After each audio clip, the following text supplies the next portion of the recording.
Listen, listen, listen. Well, that is 3 drinks for you right there. Welcome to Monday Night Toy Ramblings, where you guys will listen to me ramble on for maybe 3 hours tonight, because I really don't have much to talk about. And let's be honest, I think it might be a little bit of a slower night as it is the holiday. But maybe people are wrapping up with their families and now they finally want to get away and do whatever it is we all do when we are not with them. So anyway, thank you guys all for showing up. I hope you guys had a wonderful week, and I hope you guys had a nice Monday off if you were one of the lucky ones that were able to get a day off. I know not everyone gets to celebrate the government holidays. I do. I am a 9 to 5 person. I'm not sure if I could do it any other way at this day and age. But hey, God bless all the rest of you. I'm sorry. Just bless all of you. I don't want to say God bless. I might offend somebody, Anyway, hope you guys all had a wonderful weekend. It was a long weekend, I can say. I pretty much blew bubbles as I was talking there.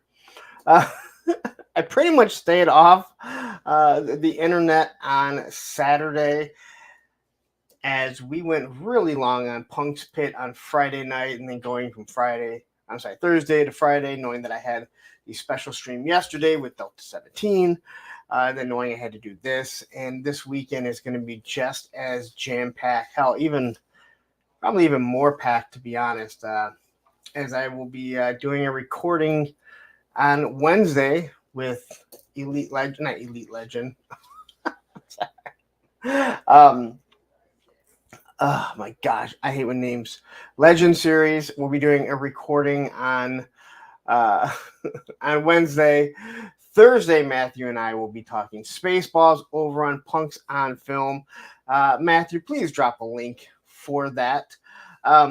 Friday, Allison and I will be doing the thank you show for everyone for May the Power of the Force. And then we will start all over again next Monday. So anyway,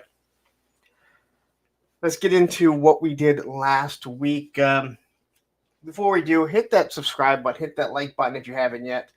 So quickly, I want to say thank you first to Unboxing Art. Really good interview with him. He does a live every Wednesday, 7:30 p.m. So please check his show out.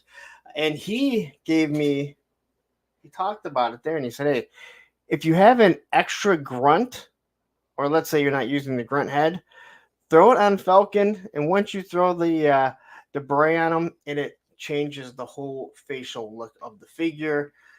And I did that, and I was like, holy crap, it looks that much better. So if you're not one of those people that already went out and found a new head sculpt form or found something else to use, you have an extra grunt, and I know a lot of people do, throw that on them. It'll make it a lot easier for everyone, because eventually we're going to get a new head sculpt, because that head sculpt is just so bad. It is just so bad. But I do want to say thank you to Unboxing Art. I had a great time with him. There is a link to to that live stream in the description, along with Delta 17 and everything else that's going to be happening this week. So quickly, let's get into this. Let's say hi to everyone that's already here. We have Stanley Eberhard, who is here right away, who's already getting ready for Yojo June. We have Andrew Davis here, son of a crayon slayer. We have Krusty Old Crow, Matthew Matson, the moderator, G.I. Bro, another channel member, Johnny Reno, another channel member. These people all part of the creamery, just letting me milk them for all the riches that I'm making. Legend series is here. Todd C is in the house. David R, Snow Wolf, Shark Eyes, who seems to be getting all the G.I. Joes before everyone. And he is causing a huge uproar along with the other Australians. And that is what we will be talking about soon when we get into that. DJ Five Ashes here. Jay Astro, another one of the channel members who is doing amazing. He does amazing photography. So if you're not following him on Instagram, go over there, give him a follow, because he does some amazing stuff. Honestly, I got to figure out how you do all the little special effects and all that other crazy stuff. 80s Toy Boy is here. 3-star Draw is here. Another person I am just ripping off from the Creamery. Clint Jorgensen, nothing better than waiting for a live streamer to come on. Why don't streamers ever do encores if the cheering is loud enough? Do I not? I basically do that, right? This was supposed to end by midnight. I've been going like an extra half hour, so, don't even give me that type of crap. Aaron the Toy Enhancer.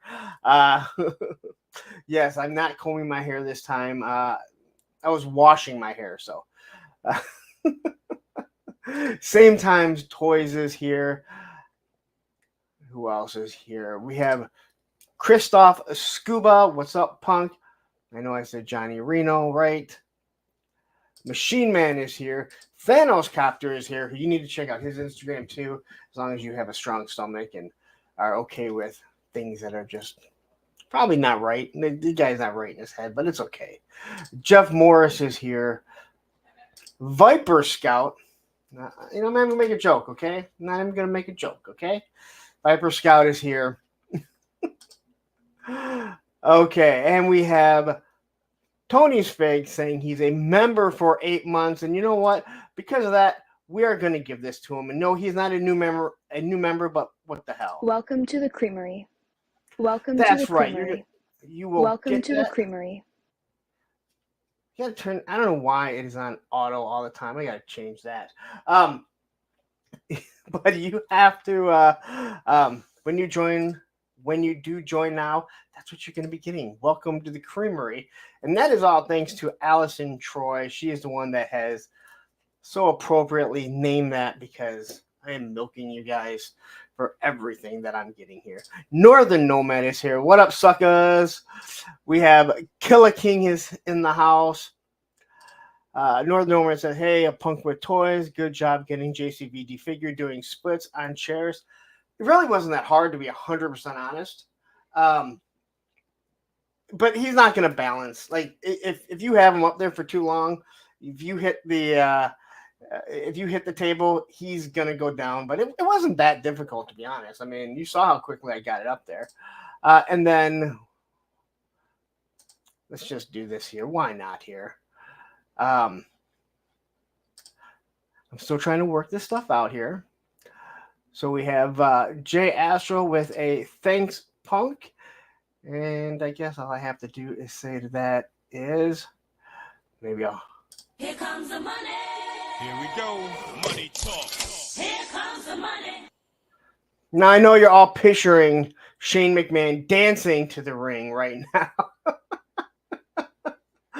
No, dude, you do amazing photography. Honest to God. And I have a feeling that if I asked you, you'd be like, dude, it's so simple to do the special effects and stuff like that. But right now it's still out of my league. But I'm starting to realize I can learn some of this stuff here. Pop Blender is in the house, another one of the channel members. Driving home from taking my son home. Can't comment at the moment. Cheers. But you just commented. Here we have a Woody 222 is in the house. Nolan, and from what I understand, if Nolan is here, we are officially a Toy Tuber channel. We have Brick Something in the house. Okay, Four Feathers is here. What's up, Punk with toys and everybody? Thank you very much. Glad to see you finally came over here. I know you see you over on Unboxing Art. It's great to see you actually getting over here. You can do it. You can be on both places and have fun on, at both places. Let's see here. Payne's Toy Samples. How are you doing? This guy does have a second Instagram now. Don't be scared. It really is him. I just had to make sure. And here we have filing a request for the Land Down Under soundboard. You don't get that, but you do get Welcome this. to the Creamery. Because you are a channel member. Wade Howlett is here. All right. That's everyone. We made it through everyone. All right. Okay, so let's get into this really quick. I want to say thank you to Steve and Ken from Delta 17 from yesterday. I personally feel like I struggle when it comes to I feel I do a really good job when I do the interviews, a Thursday with a friend. I feel I struggle sometimes when I'm talking about another project. I felt the same way when I did the uh, tried to do the Kickstarter with Shartimus Prime. Same with AWalk and this. I just it's not my forte. I don't do it enough, and I really think that I need to work a little bit more. But I enjoyed having them on. They were great guests, and I hope you guys, if you haven't watched it, there is a link to it. Go check it out and support them. If you're into 1/18 scale figures, seriously check them out. If you're not, hey, you know what? Just go over, give Ken a follow, and let him know that that it's a good product. Tony's Figs has said that he wants to do some custom 6-inch figures. So hopefully we'll see some of that stuff soon. So hopefully he'll be doing some custom 6-inch figures of all those Delta 17 figures. So, all right. As I mentioned before, I'm always trying to push other people. Always trying to push other people's YouTube channels. I can't ask enough. Please go over, subscribe to Punks on Film, and watch Matthew and I when we do our little Punks on Film. That is where we're going to be doing it. It is. I feel like it's easy for me to help get somebody else over that's in the toy community, but I swear when we're trying to push our own stuff, we can't get anyone to do it. It's already difficult, but I definitely do appreciate everyone. Oh, look at this. We have a star in the house. Bees Battleground. You keep trying to push me off the site. Hey, I've never tried to push you off, even though you are my nemesis. Hey, you were the number one, other than Lenny, the most viewed Thursday with a Friend for the longest time, and you're still up there. I think if I did another show with you, we'd push way past there. Clint Jorgensen, 1 month membership. You haven't been giving yourself enough credit lately. I don't know if that's in jest or not. Welcome to the creamery. I'm sorry. I really do love that. And then here we have Woody 222. Let's get this. Here comes the money. Here we go. Money talk. Here comes the money. A $9.99 super chat. Just get it out of the way. Have my ass off. You're welcome, everyone. And Astro Finger 2. Let's get it. You might hear a lot of that because Woody does that a lot. But thank you to everyone. You guys are absolutely awesome. So anyway, I did talk about May the Power of the Force. We're going to be wrapping it up. And we wanted to finish up our movies with Spaceballs. Yes, it is not exactly Star Wars. But then again, those guys that were hulking bodies weren't exactly Star Wars either. I did watch it yesterday and today. I still have to go through and create slides for everything. But let me just say, my feelings on that film still stand. The bad guys, the Spaceballs, are hilarious. The good guys really bring down the movie, and I'll be talking about it more for sure. But yeah, it's definitely one of those things where you realize exactly. And I've said it before. I just didn't think the good guys were all that funny, but the bad guys, the Spaceballs, they made it so good. Northern Nomad says, "Welcome to the Creamery." Sounds like a bad Dunkin' Donuts guy saying, "Time to make the donuts." Hey, that's my daughter, man. Cobra Commander. I probably should have just had Allison do it, but Stanley Eberhardt says Spaceballs and Zoolander was my first date movies. Oh man. I'm not sure if that's a good thing or a bad thing. So, and then again, so Friday, Allison and I have talked about it, and we're going to wrap up. We started with a live stream, and we're going to wrap it up after her review about 8:45. So roughly whenever hers is done, we will go live here. I'll have her probably simulcast it on her channel too, so you can watch it on either one. Maybe you don't want to give me super chats, and you can give her super chats. You do that. But we just want to say thank you to everyone. And then talk about the videos that we've seen. Because some of you guys, if you have not been watching them, some of them have been outstanding. I appreciate every single one of you that has participated. I don't appreciate the one who wanted to participate and then ghosted us. So I finally got a hold of him on Saturday. Just saying, sorry, I can't do it. But yeah, everyone, it's been fun. A lot of people really got out of their comfort zone to do something different, which was really cool. Pop Blender, I mean, his looked like it was from the 80s. His toys looked like they were from the 80s with all the stuff that was lost.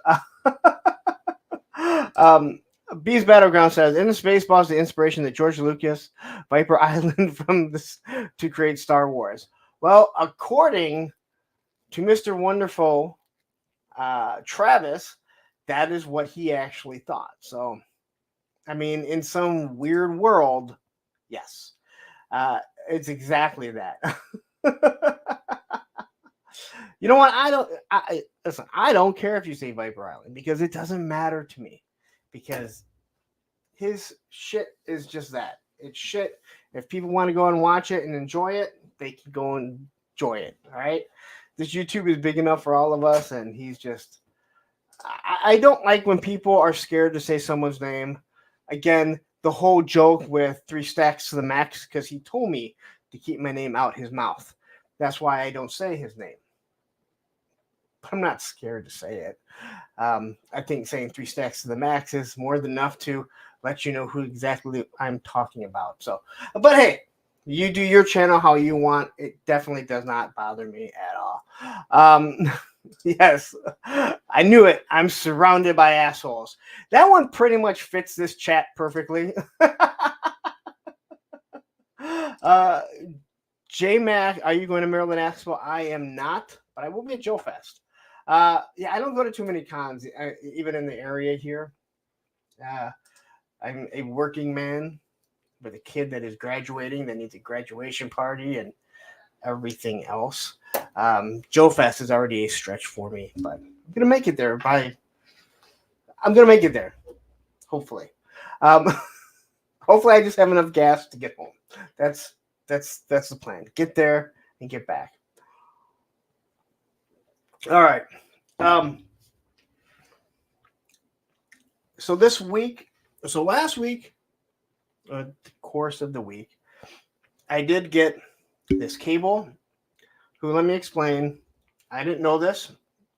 It doesn't bother me. Doesn't change anything. But this is the cable from Marvel vs. Capcom. I went and looked it up. He actually does have this blaster here, or something very similar. Because I look at him and he definitely is missing something in general, right? He seems light.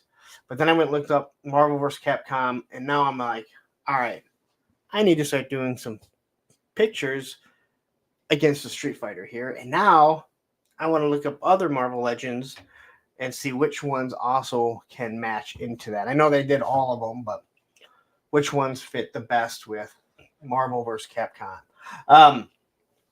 And then I did the Jean-Claude Van Damme. That is my buddy's. That is Greg's. As we've mentioned before, he drops a lot of stuff off for me. And he asked me if I wanted to do it. There's a lot of things he asked me if I want to review. I'm like, no, I'm not really into that. But I was like, hell yeah, I do. Because I do the Jean-Claude Van Damme splits, and we needed to see if he could do it. And the figure does do the splits. I almost feel like they created the drop-down hips even to go down even further to make sure it wasn't going to be an issue. Unfortunately, I don't think his legs really stay up. So if you want to do kicking poses, I don't think you're going to keep him in the same position all that well. But yeah, it is one of those interesting things. So, and what do we have here? But Bees Battleground, my nemesis, and what can I say? But Welcome to the Creamery. it is about damn time. Great to have Bee part of the Creamery. I was told not to call it the Creamery from Matthew and I believe Ed. Sounds wrong, but I don't care. It's the Creamery. You guys can go ahead and blame Alice and Troy for that one. Kelly King says Dr. Doom, Venom, Wolverine, Cyclops, Iron Man, War Machine. No, I know there's a lot, but I want to see if there's specific legends that fit those molds. Obviously, I know like Wolverine and stuff. Well, I have to look at which ones I have. I pick and choose Marvel Legends on what I like. But now it's just like, oh wow, I can do this, and because I just happen. This is what happens. You happen to come upon a figure and then you realize what it is and you're like, holy crap, what the hell, man? Like, I should not have gone down this awful road. And Toy Games, hey Punk in chat, they must have just finished up their live stream. If you're not checking out Toy Games and oh my god, Yojo Jerk, they go on, I believe, at 7 p.m. Eastern Standard Time here. So check them out. It's over on Yojo Jerk's stream. Thankfully, they don't go for 3+ hours or else they would just eat right into so much of what I'm doing. But hey, that's what the replay crowd is for, man. You can tune in anytime that you want. When does Roman get his own channel so we can join Roman's Legion? I don't know how much Roman would do, but I do know this. We have Roman right here, all right? There's a little biscuit right there. They never last that long. He just devours those so damn quickly. And we want to say hi to Alice and Troy, who I've been talking about, I guess, this Friday. All right. This week, if all goes well, we will be having, or I will be getting in the Beachhead, Retro Eel, and Retro Snow Serpent. I have everything up here ready to go. So I got my O-ring. Beachhead. Oddly enough, these are all complete too. And Eel.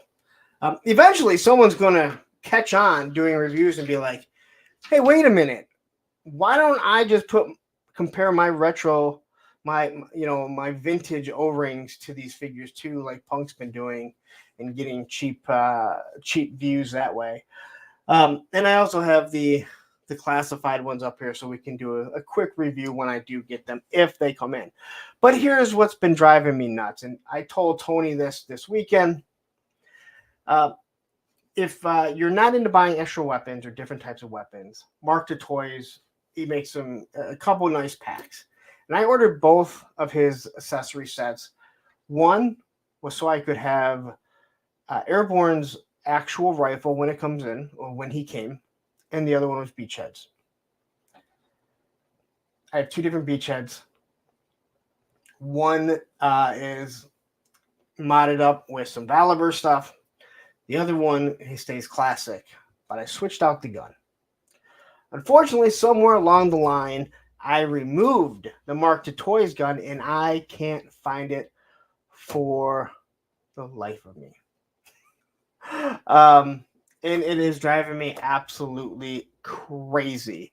But yeah, they will eventually it'll pop up. It'll probably be well after because I've stopped looking for it. So I'm not looking. I've torn apart so much. I've been redoing everything, but it's nuts to think about here. There's just so much. So J Max says Valiverse makes the best weapons packs. I mean, they may make affordability wise, yes.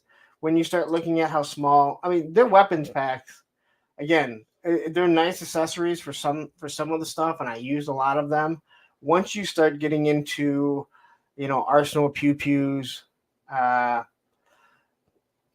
Gridiron, and some of these other ones, you start to realize there's a lot of issues that don't match up. A lot of their guns were really big.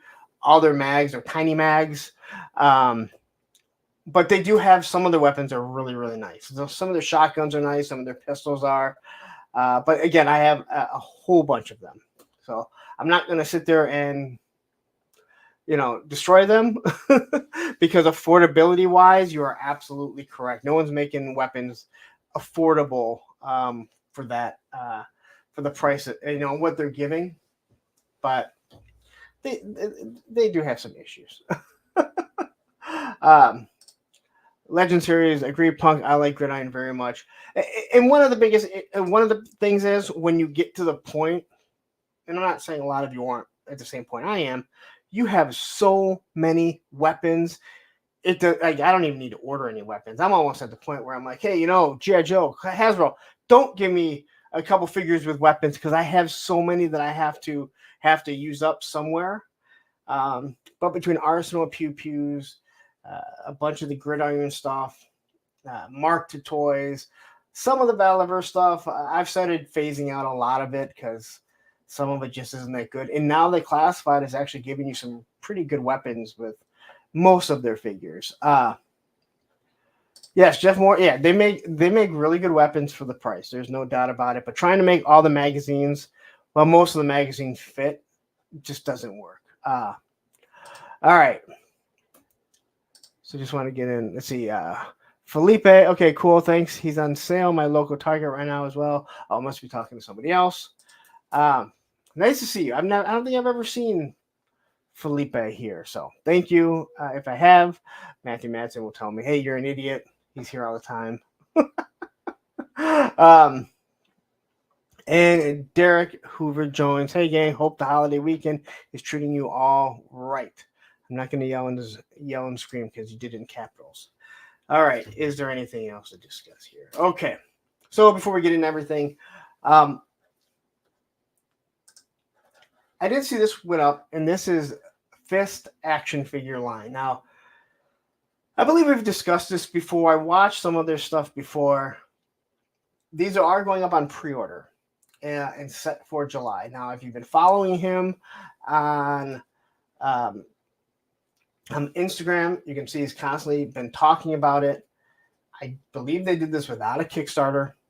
So much like Delta 17, this was done without a Kickstarter. And it was done without a Kickstarter, which is great. I mean, I love it. I understand the whole Kickstarter. They need to be done. But sometimes if people can do it without it, great. So let me share the screen here. Probably should have brought this up before, but all right. So quickly, we have the Fist action figure. I just want to look at something here.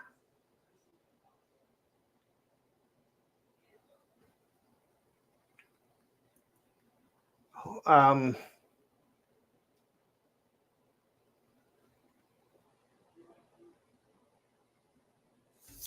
right. Anyway, yes, Airborne is worth buying. Airborne is definitely worth buying. If you're asking about Airborne, it is worth buying for sure. And getting the weapon makes it that much better. But I think Matthew may have just been sending me something to let me know. Anyway. All right. So it looks like he has 4 figures, $32 each. I haven't checked the shipping or anything like this. They are meant to go on the same scale as your Classified, Marvel Legends, Action Force, anything that's a true 6-inch scale. So they're not going to fit in with, let's say, your McFarlane or anything like that. But they look decent. I don't think they've had that same pop as what we've seen with Monster Force, but I believe they probably could work with your Monster Force. So here you can kind of see everything that they're going to come with. Like this guy comes with 2 different rifles, a pistol, and a knife, and some other things like this. So, but I think they might be able to fit in with your Monster Force if that's something you're looking at. But this guy, he has a vehicle planned. He has all kinds of stuff that are that is completely planned for his line. Here's a regular soldier. Now I look at the soldier, and unfortunately, he looks a little cheesy. Wonderful bicep. I mean, that guy is in there training arms like you wouldn't believe for sure. But this looks good. But it has that cheap, 1/18 scale look in my opinion. Maybe it's the paint. Maybe once it's in hand, it will look a little bit different, feel a little bit different. I'm looking at this, it almost looks like the weapons are bent. And now this could just be the prototype. But if I'm looking at this rifle right here, it almost looks like it has some warpature to it. So, these are coming, I believe he's out of Brazil. But everyone has a different taste for what they want. But it is just another line, another 6-inch line that you can look into if you're interested. I'll probably wait till one's on BBTS or elsewhere. I'm going to see how much the shipping is, but I think to order one figure is just, it's such a waste to try and order one figure. You usually get nailed when it comes to shipping and handling. So, but if you are interested, it is Invincible Toys. Matter of fact, here we go. I will post a link to this right here.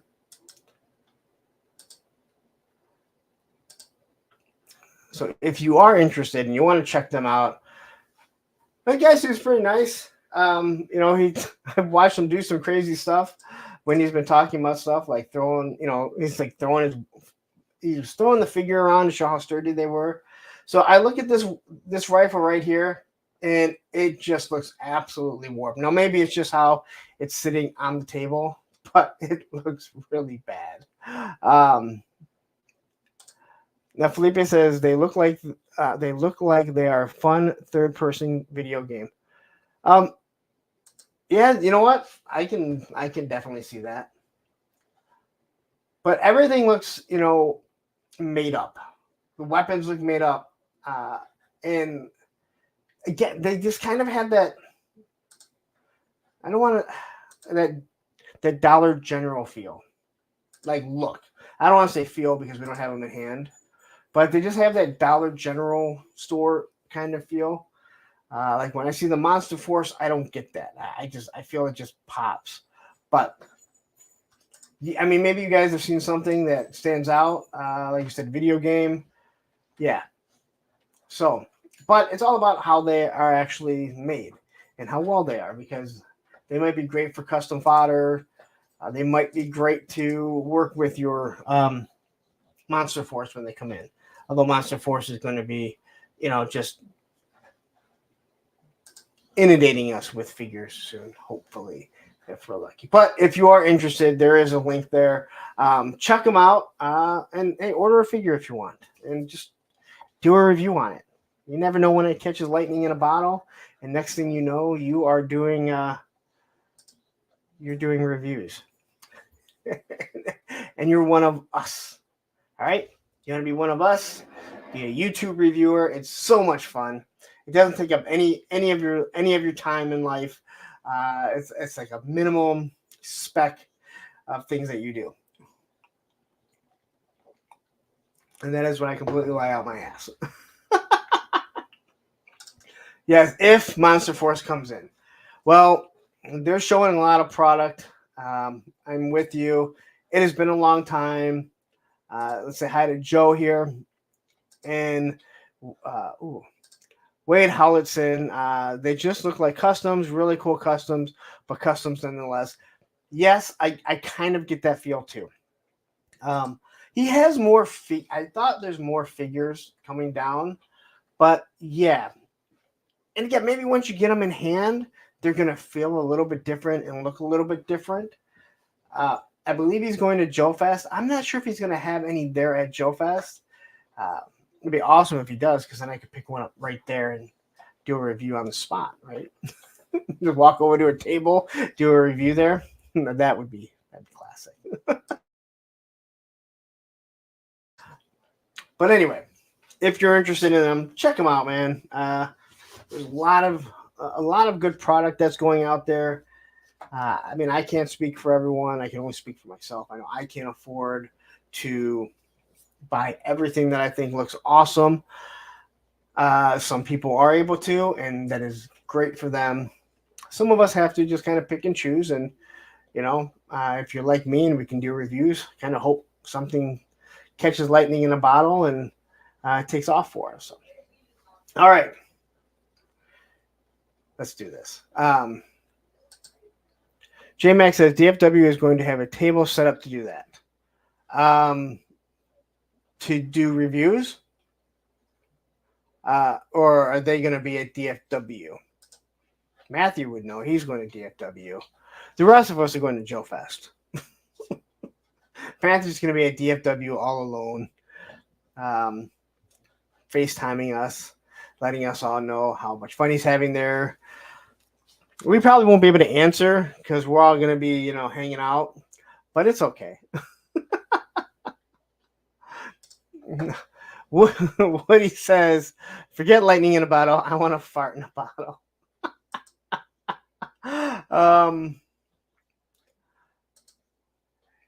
Northern Nomad, buying everything that looks awesome is equivalent to being a hoarder.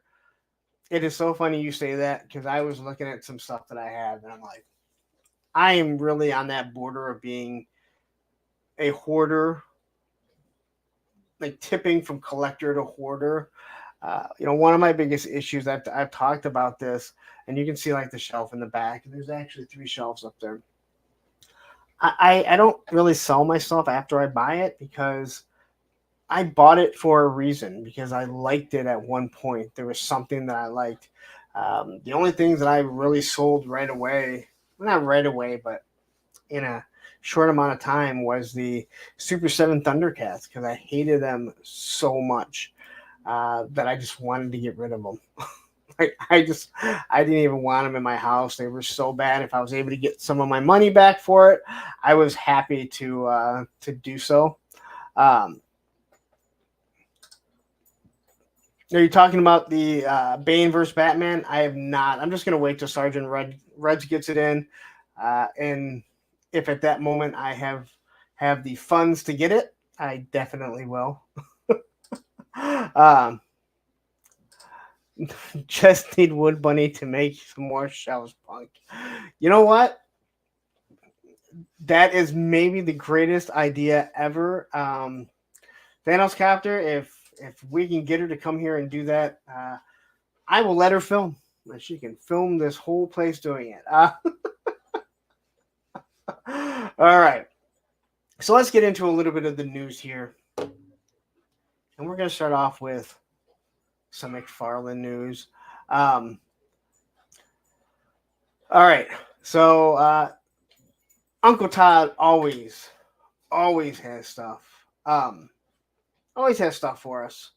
And this week is no different. So here we have the Atom, and he comes with a miniature Atom. Now, I saw this originally on Robo Don't Know, and he said, "Hey, when we saw the original image, little did we know that we were going to get a small Atom." But then I see it, and I'm like, it's not that small. It's like the size of one of his page punchers. It looks like, right? Like it's not like it's some super small one, right? Let's say hi to Wraith Mace here. What's up, folks? We are the Hammer. But I think this Atom looks good. We talked about it last week. But giving a tiny figure that is about the size of one of his page punchers, I mean, if you think of the Atom shrinking, you'd think you'd want it to be a little bit smaller, where maybe you could put it on, Batman or Superman's shoulder or something. This is like way too big, but you got to leave that to Uncle Todd to kind of screw the pooch when it comes to something like that. He tends to do some, again, the guy sells product. He makes new product. He's the one person that is making product over and over. But again, looking at this Atom, I think looks awesome. All right, so I'm really happy with how the Atom looks. Not my thing. I know Tony's Figs is all about it here. I know he wants this, so. But unfortunately, the Atom, the mini Atom looks like he has no articulation, and I mean, it goes up. It's the size of his leg. I mean, it's way too big. It should have been the size of like that mini Sergeant Slaughter. But face sculpt, everything, there's ugly pins. I can't. I've really started to hate pins. I say I don't, but the more I see them, the more I'm like, all right, time to get rid of the pins, guys. Let's say hi to a grievance here. All right. But here's everything that he comes with. It is a Fidgetal figure, which means you get a digital version of. I still don't understand. Someone needs to get this and then do someone give me a reviewer that's done these digital figures, right? Because I want to know what this Fidgetal digital is. Like, why can't I just go online and just screenshot a picture of, Atom? All right, so here we have Green Arrow. I think this figure looks decent. I always think the bow and arrows look weird, or the bows look weird when there's not some sort of string there. Even if it is one of the plastic strings that's part of the mold, it just looks better. But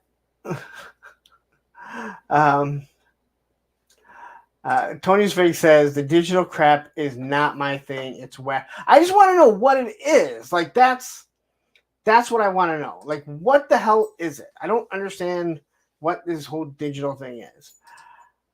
So looking at this figure, he never puts. I went through the pictures. I didn't put them all in there, and I think the figure looks good, but he never seemed to put this figure in a pose like he's actually firing the arrow. And I think that is a huge mistake, because now my question is, knowing that McFarlane lacks in articulation, yeah, he has double joints and everything, but can this guy get a good firing position? I know I've been able to do it, but you do struggle even with G.I. Joe Classified, getting Storm Shadow and Shadow Tracker, shooting the bow and arrow properly. Even the Mezco, same thing. Matthew did a wonderful one, but it takes time. This, I don't know. And then without some sort of string here, it's really hard to fake it. But other than that, if you're just going to stand the figure in a regular pose, I think you're going to be perfectly fine with it. It's got a quiver, an arrow, and the bow. So, and all in all, it looks good, and it could fit in as just a regular, Robin Hood, Prince of Thieves. Allison Troy says, what McFarlane lacks in articulation, he also lacks in women in his line, and he also lacks in brains. That wasn't very nice, Allison. You're not a very nice person, so it's okay. And then we have Hawking Superman. He does come from a specific line. Now, why does he have an eagle? Can someone tell me why Superman has an eagle? The eagle's cool, but I'm just trying to figure out why Superman has an eagle.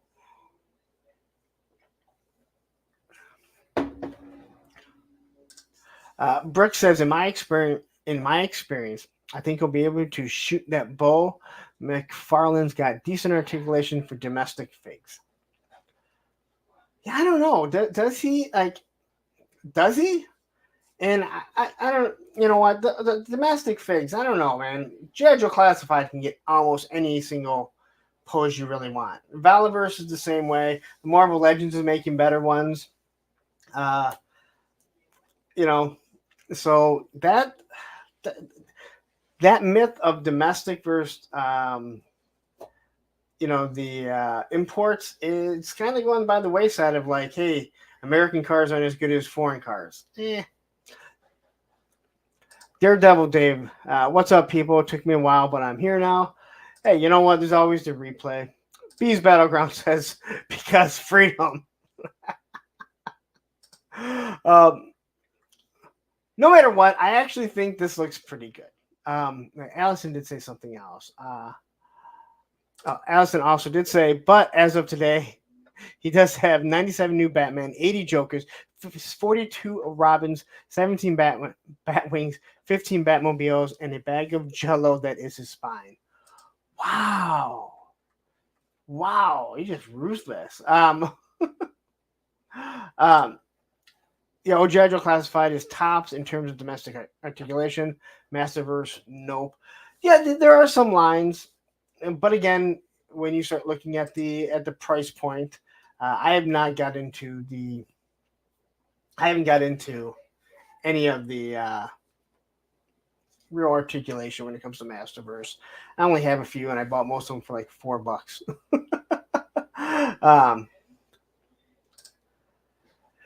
So it's not as bad as people think, but you are, from my experience,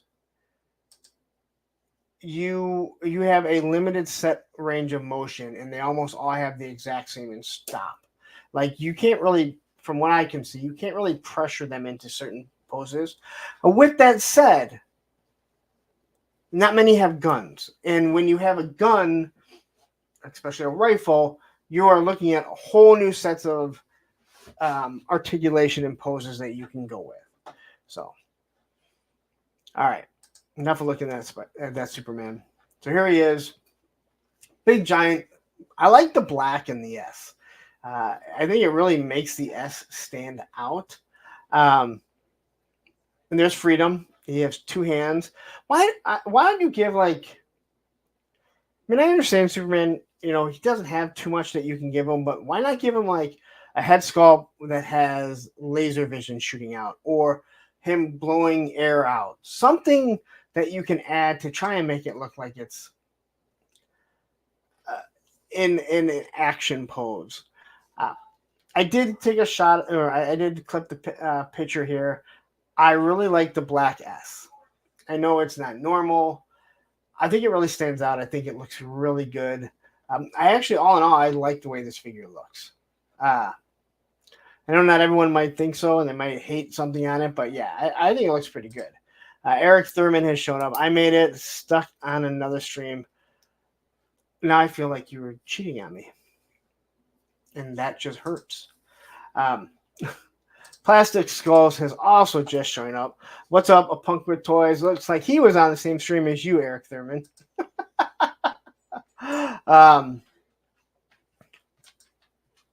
Here's the packaging front. Again, the eagle is really cool. I think we all like the eagles. All right. So this figure. So McFarlane, in my opinion, he has some really, really awful sculpts. Take your drink, guys. He has some awful sculpts. I don't think there's too much that people can disagree with that, right?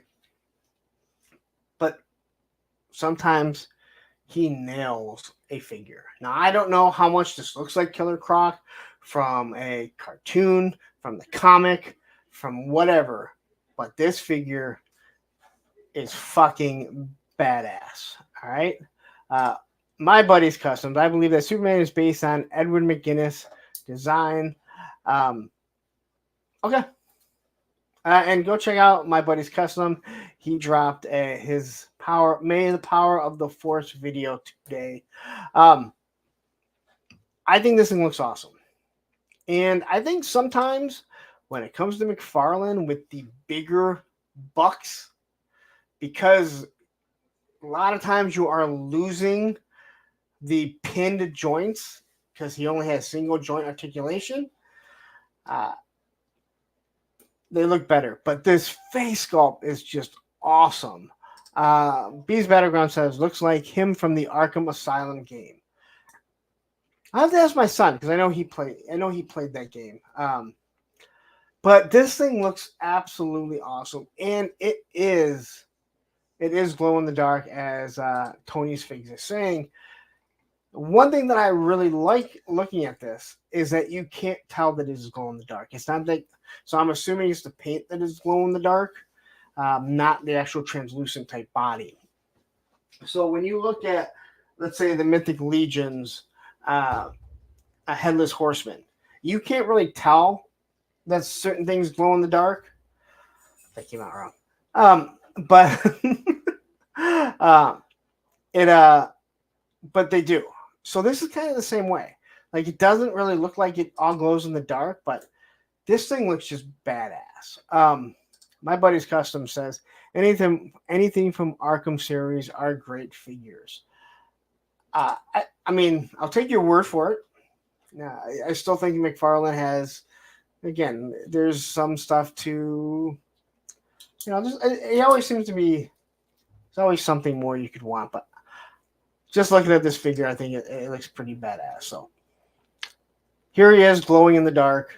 And again, I like the fact that he didn't try and make everything glow. The fact that all the pants, the whole pant doesn't glow. There's no glow on it. Just the face, the feet.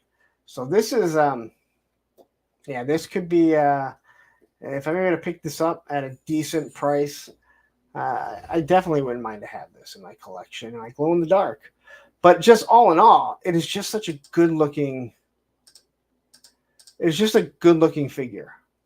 Just standing right here, even looking like this, I'd be like, this is one that I wouldn't mind just having, because again, when you're doing, I'm starting to enjoy doing more photography.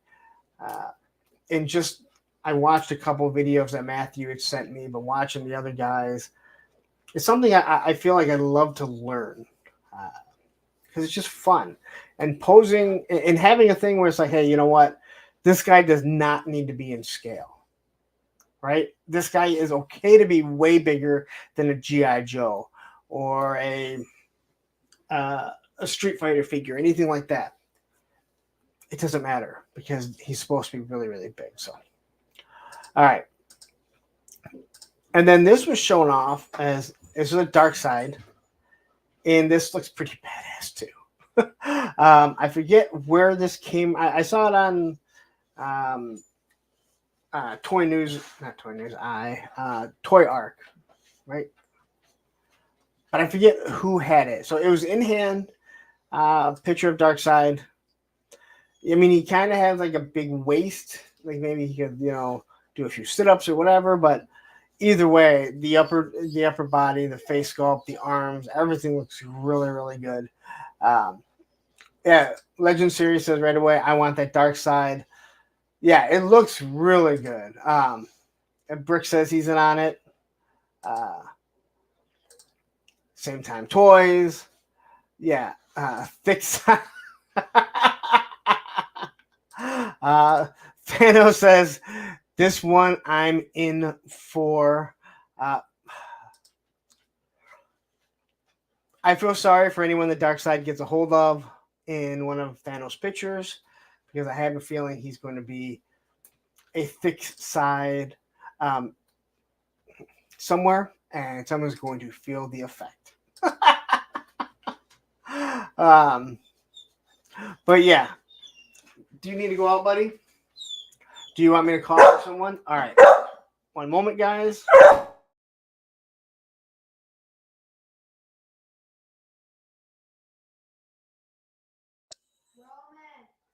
Go. Wanna go outside? Go. Look. The girl's right there. You want to go outside? Oh my God.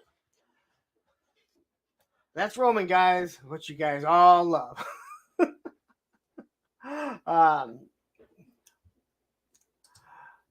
can't wait for Joe Fest, the movie. That's something we, we should do that, man. We should put together some sort of Joe Fest movie. I know a lot of people, we've already discussed doing a little bit of content from there. definitely gonna do some content from there. Not gonna go all that way and not create some content. So, but this figure looks. I don't know why he's riding the pole. Why is he riding the pole? His dad had one job to keep him off the pole, and he failed. Pop Blender says he's going to be recording a lot with his GoPro. Are you just going to have it on your forehead as you walk around?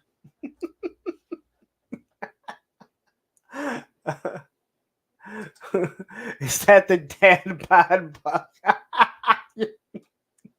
Yeah, pretty much, Joe. I think you nailed it.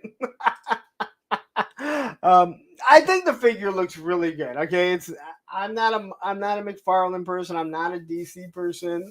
I think this thing looks good. I say that so damn much, so I keep you guys going. My crotch. Riding the pole because he's young and needs money for school. And you know what we say today? That's what she said. I gotta bump that one up. I gotta bump the sound up on that one. All right. Looks like he does have a wire cape, so that is cool. Just a little bit that gets added to it. All those little things just definitely do help out. And then we get to the tumbler, and this is an Amazon exclusive. Quickly, Brickdo said, this is totally classic Darkseid. The original Kirby drawings were even thicker and boxier. This is a very superpowers. Well, you know what? Everything was, back then, so much stuff was thicker and boxier back then because they haven't come that far. So it does seem kind of weird when they do something classic. It's like, this is how the art was. It's like they didn't know how to make it any better. So anyway, we have the camouflage tumbler. Now, if you guys are into customs, this is for you. If you are like, hey, this is perfect for Dusty cruising through the desert for my G.I. Joe, here you go. Maybe you want to use it to combat the Valavamp that Valaverse has coming out. You need something that actually looks like a tactical vehicle to support the groceries when you want to get them there. They have their own, weaponry on it, but you want something that can actually protect your groceries. Here it is. I don't know why I went there. Now, from what I heard, here's Bane. It does not come with Bane, but there were pictures in hand of people putting two different figures in there. So if it can fit two McFarlane, it can easily fit two Joes in there. And probably not really have a problem. You probably won't notice too much of a scale issue. But I don't know the price of this yet. At least that Darkseid buck has reuse, like for this tumbler. Please tell me you got the Bobcat program into that thing. I'm sorry. Been really good in here. Shoot on over there. What the hell was that? Was there like a Bobcat attacking someone? Or what the hell was that noise? Jesus Christ, what was that? Is that what you were talking about? The Bobcat? Yes, the Bobcat is there. I also did the. Okay, what was the noise? What was the fucking noise? Because I just love Ed's. I love Ed's whole like, what's the fucking noise? He's like so aggravated over it.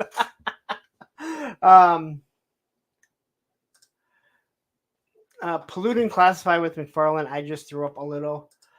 Well, I mean, when you look at this, I could see this being a G.I. Joe vehicle, especially if you do a little bit of modifications to make it maybe look a little bit better. But I mean, this was supposed to be a military vehicle if you watched the movie. So I don't really have a problem with it. It doesn't come with the figures, an Amazon exclusive, so it should be cheaper than this one with Lucius Fox. So McFarlane repainted something before it even came out. He is making Hasbro look slow in their repaints. But yeah, when you look at something like this, I think this could fit with Joe's. This one could fit with your Cobras if you want. It's all up to you. Again, they're your toys. You do what you want. Johnny Reno says, we had a Risvati on site, and it's really an oversized rich soccer mom's armored school bus. Is it that big? I mean, again, Johnny's not being, he's not being a dick now talking about it like he usually is whenever we bring up Valiverse. I'm sure he's actually being very honest about what he thinks of the Risvati. But is it really that big? Because, we saw it in the show and everything. And it's bigger, but it seems like the one that's coming off of Valiverse just seems like it's out of scale. It just seems like it is just way, way too big in my personal opinion. But yeah, so this is a McFarlane store exclusive. It comes with Lucius box, which means it's going to be more expensive. And you're going to have to pay for shipping and handling. So you can go with something a little bit more expensive, or you could probably get this from Amazon. And it'll probably be, what, $25 cheaper. And I think this fits perfect. Again, if you have Dusty, maybe you have the Valiverse desert figures, or, it can go perfect with that and figure out something like that. So, oh, and look who shows up. We have Action Figs. Happy Rambling Mondays. You know what? Because you're here, we're going to play this for you. Okay, yeah. What was the noise? What was the fucking noise? Because other than the actual Bobcat attack, that is the best part of that clip. And if you haven't seen it, go watch the Clubhouse from a couple weeks ago, and you will hear the Bobcat attack. Usual Mike from Down Under, and they don't even have Bobcats there, according to him.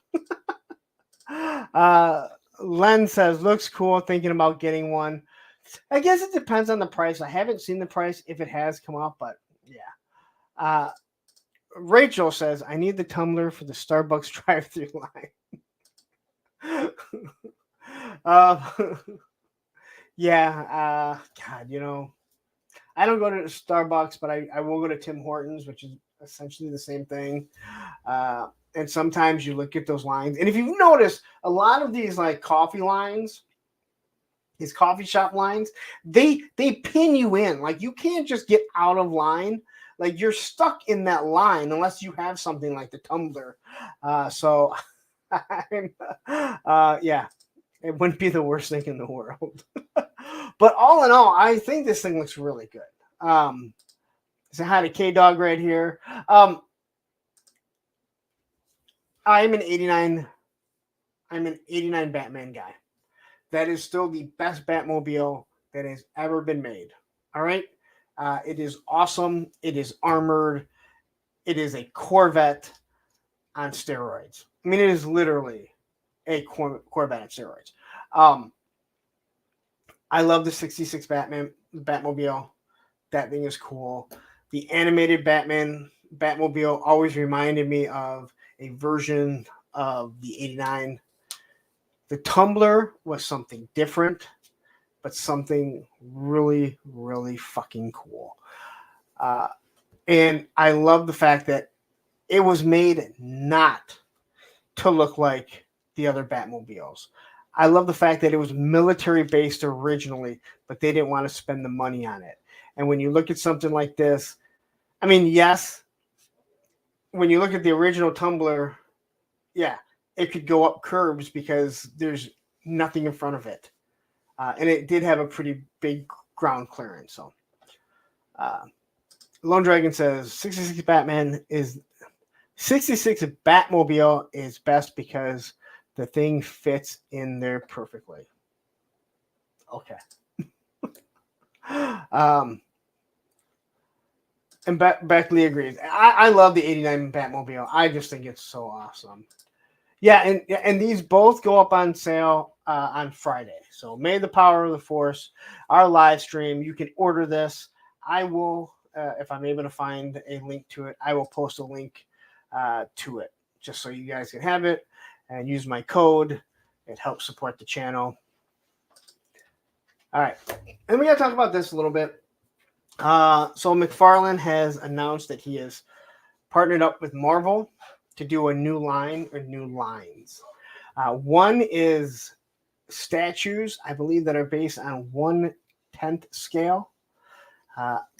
It did say in the press release that this will not, this is not going to replace Marvel Legends. So don't worry about that. If you're a Marvel Legends guy, you don't need to worry about it. You don't need to worry about all of a sudden, all your Legends figures now ending up at McFarlane Toys, and they're 1.5 inches bigger than all your other figures with really poor articulation compared to what you were getting before. Although some of them still have single jointed arms, which doesn't make a lot of sense. I don't know why we're doing that. What's up, buddy? Why you look so sad? You want to come in and say hi? Come here. Come say hi. Come on, say hi to everyone. Say hi. Everyone loves you. Everyone loves you. They listen to me for an hour and 10 minutes so you can show up. And you got to stop doing this because I know she let you out. I know she let you out. Okay? Go lay down. We're going to lay down, all right? I can't call her again. She'll get mad at me. And she has a right to be. Yeah, Loki Wartooth with the Roman. I really wish it showed up here. I don't know why it doesn't. It should really show the little icons there. All right, so I have a feeling this is going to be page punchers, which, whatever. Whatever, the page punchers. I think it's going to be page punchers, and they did announce something with the statues. I think it was 1/10. 1/10 statues. So if you like statues that are going to be less expensive than some of these higher end, $120 ones, you can get some. That is not my thing, not even with G.I. Joe. Again, a lot of good statues out there, but McFarlane, he knows how to just push things out there. But, he says there's plastic skulls with Roman. We have Astrodamus, who is showing up quickly. Loki Wartooth, I did see. Hold on. I'm not going to forget Loki Wartooth. There is Loki Wartooth right there. And I did see JLS Comics. So I've not forgotten you guys, but I know I saw JLS Comics. It was right below Loki Wartooth. Anyway, so I lost my train of thought. Oh, so one of the things that Uncle Todd has said, which is crazy idea, because the guy throws out crazy things. It's a very interesting thing. And he said, I believe that every toy company should be allowed to pick should be allowed to do one figure from any other company. And he was saying so Hasbro could say, I want to do a Spawn figure, and they can do one Spawn figure. And he can say, hey, I want to do a Wolverine figure. Talk about something that would be so out of scale if you get a Wolverine figure. And Valaverse could pick, he could do a real Steel Brigade, right? He wouldn't have to take a steel core helmet that looks like what he likes and put it, on his Steel Brigade. He could do a real, Steel Brigade. Crazy concept that no company is going to, do. There's no way that I could see Mattel being like, oh, Hasbro, you want to do a He-Man? Go ahead.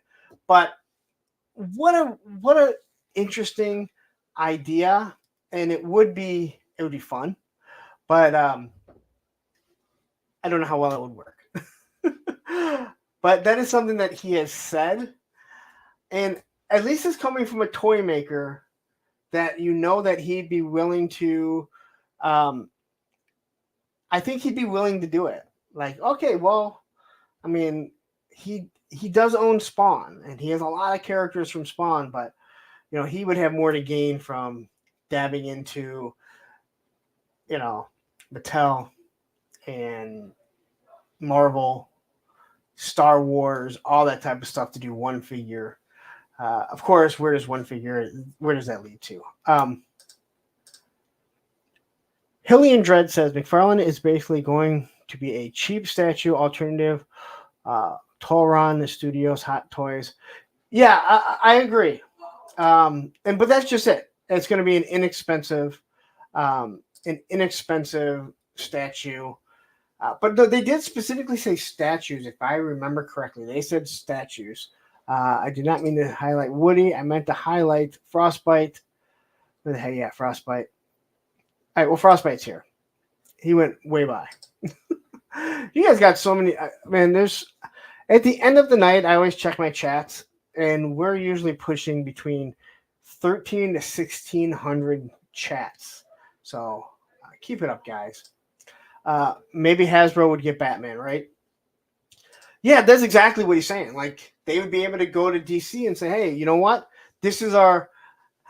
Basically, every company has a card, you know? They drop the card and they're like, we're using our card to produce a Batman. And they couldn't say no. But imagine, people doing a Spawn. Imagine having a Spawn that is actually in Marvel Legends scale. That would be badass. All right? That would be absolute badass. Anyway, very interesting. But think about it. McFarlane has G.I. Joe, Transformers doing their page punchers. He has the DC line. Obviously, he has, his Spawn and everything like that. He has Warhammer. So, this guy, he's the one that produces the most figures of anyone. They may not be the greatest ones, but, he still is producing figures for kids. When they show up there and they look at that shelf, there's constantly a changeover. So,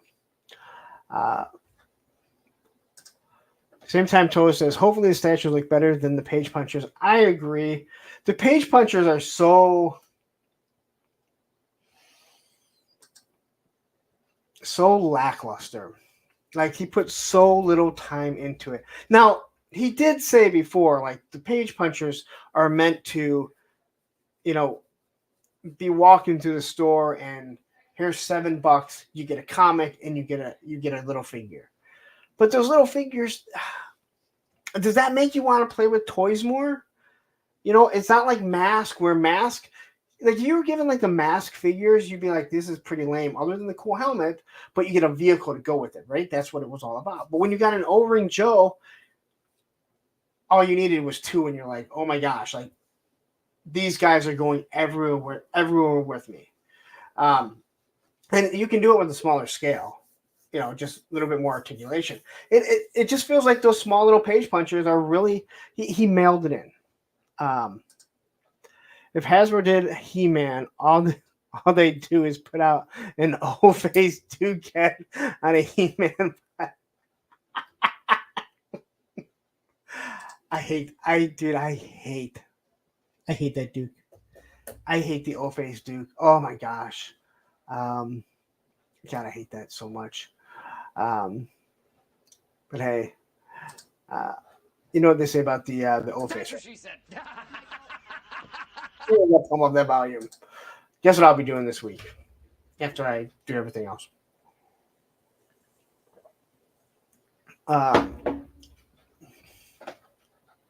Northern Norman says Spawn needs to have a deer offspring and call it Fawn. Don't give him any stupid ideas, all right?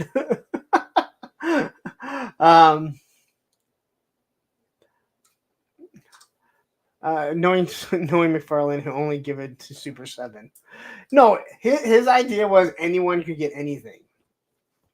I don't know. It's just a weird. I saw the interview like last year. That's such a crazy concept, but that's almost what he's trying to do here. He's buying up properties, and he knows he's not getting the master, the master license for it. The master license for Marvel, stays with Hasbro. But what happens when he gets a hold of Star Wars? Oh man. I think the page punchers are cool, but what the hell do I know? Okay, I'm not saying they're not cool, but I'm saying I feel like those little small figures. It's a wonderful concept, right? It's a wonderful concept of like, hey, you're walking through it. $7, I think they are, $8, whatever. You're gonna get a comic and you're gonna get a little figure. Now let's be honest. Most parents are gonna be like, well, why don't you get two of them? So you have two comics to read and then you have two figures to play together.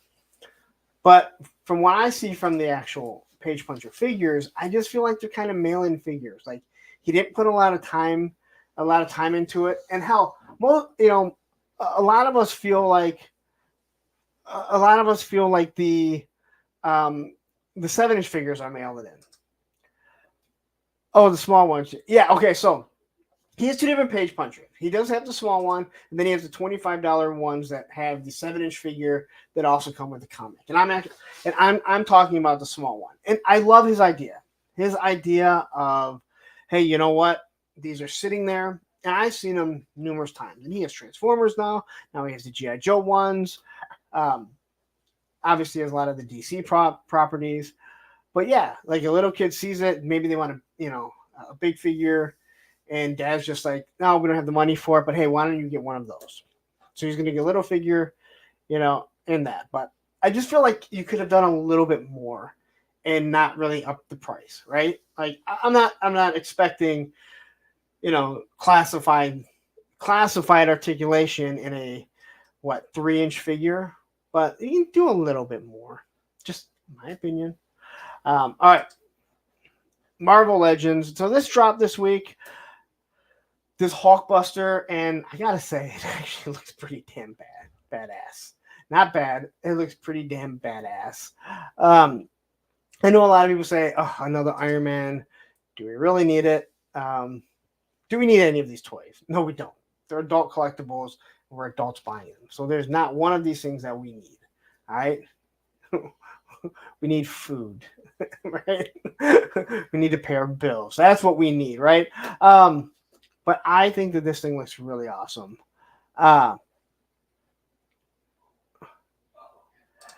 Yeah, Hillian Dress says Hasbro already has He-Man.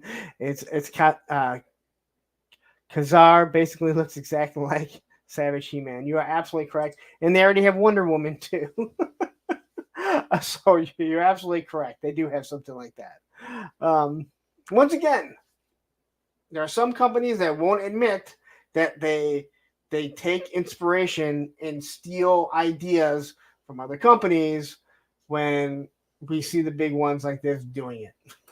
So, but this looks awesome. It really looks like you have an actual 6-inch figure in this Hulkbuster here. It stands out.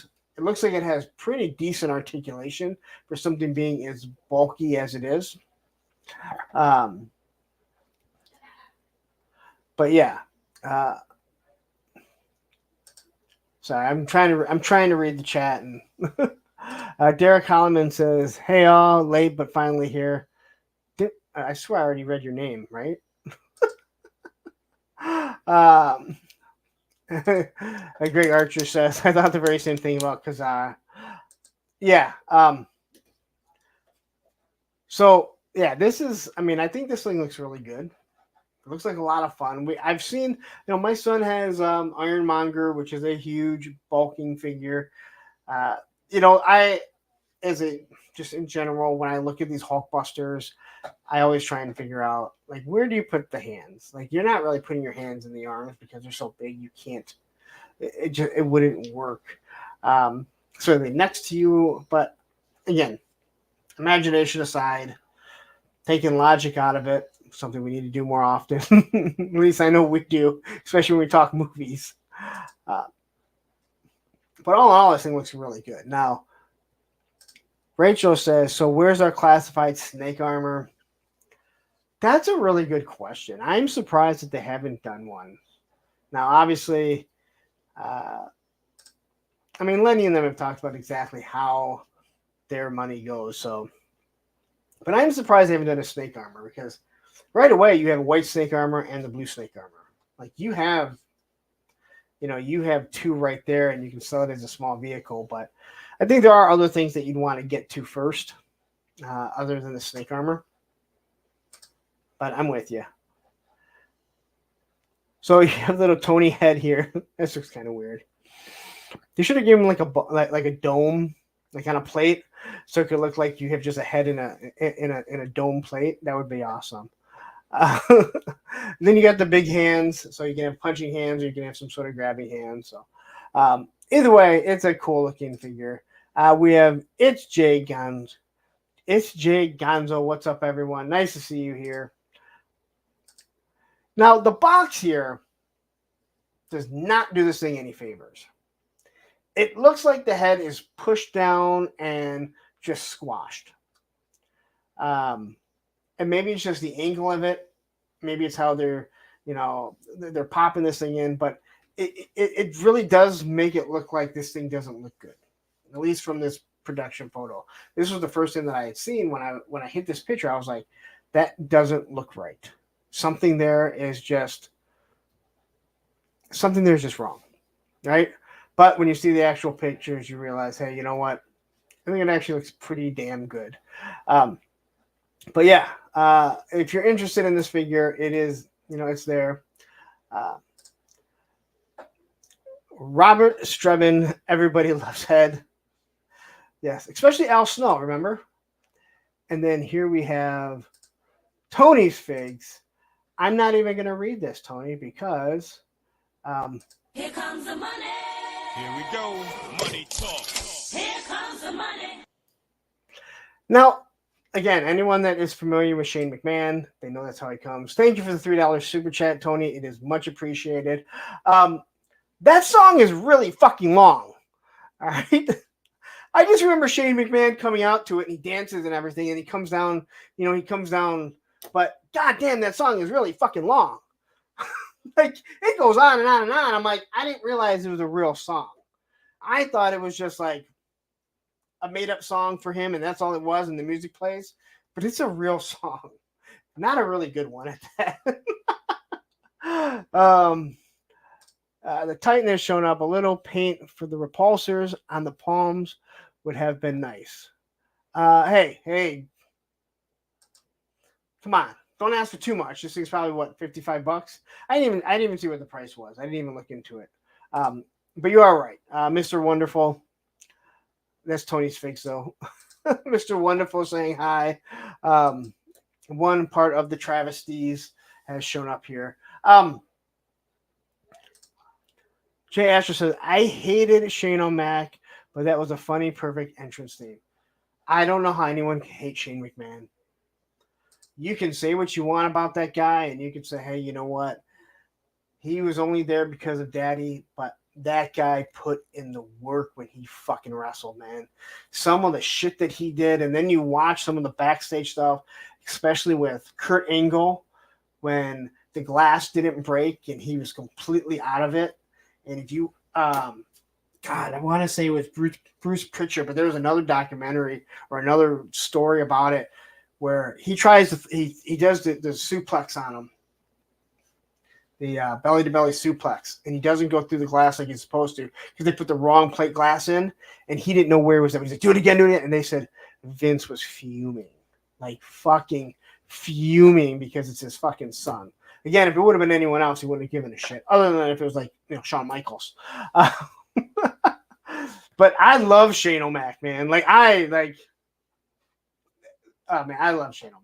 I go back every now and then and I watch the Buying Him Nitro. And yes, it is all, again, it's all scripted, it's all choreographed. But seeing Shane at Nitro was awesome. Awesome. But the music, you're right, is absolutely awesome. The music is so awesome. Matthew says, watch the Iron Claw final last night. Despite the discrepancies, it was a decent movie. I know we don't talk movies here. I was listening to somebody who was talking about that, and they were saying it's a really good movie, and you have to understand that it is based on a true story. And I'm not telling you, Matthew, this. I'm just saying in general. They're like, understand, it is based on a true story, it is their story, but it is told in a way that is not exactly truthful, but it stays close enough. This is coming from people that knew the family and everything. So it's kind of like Top Gun Maverick, where they were like, some of those stuff, yeah, we were too close, but everything they did was accurate.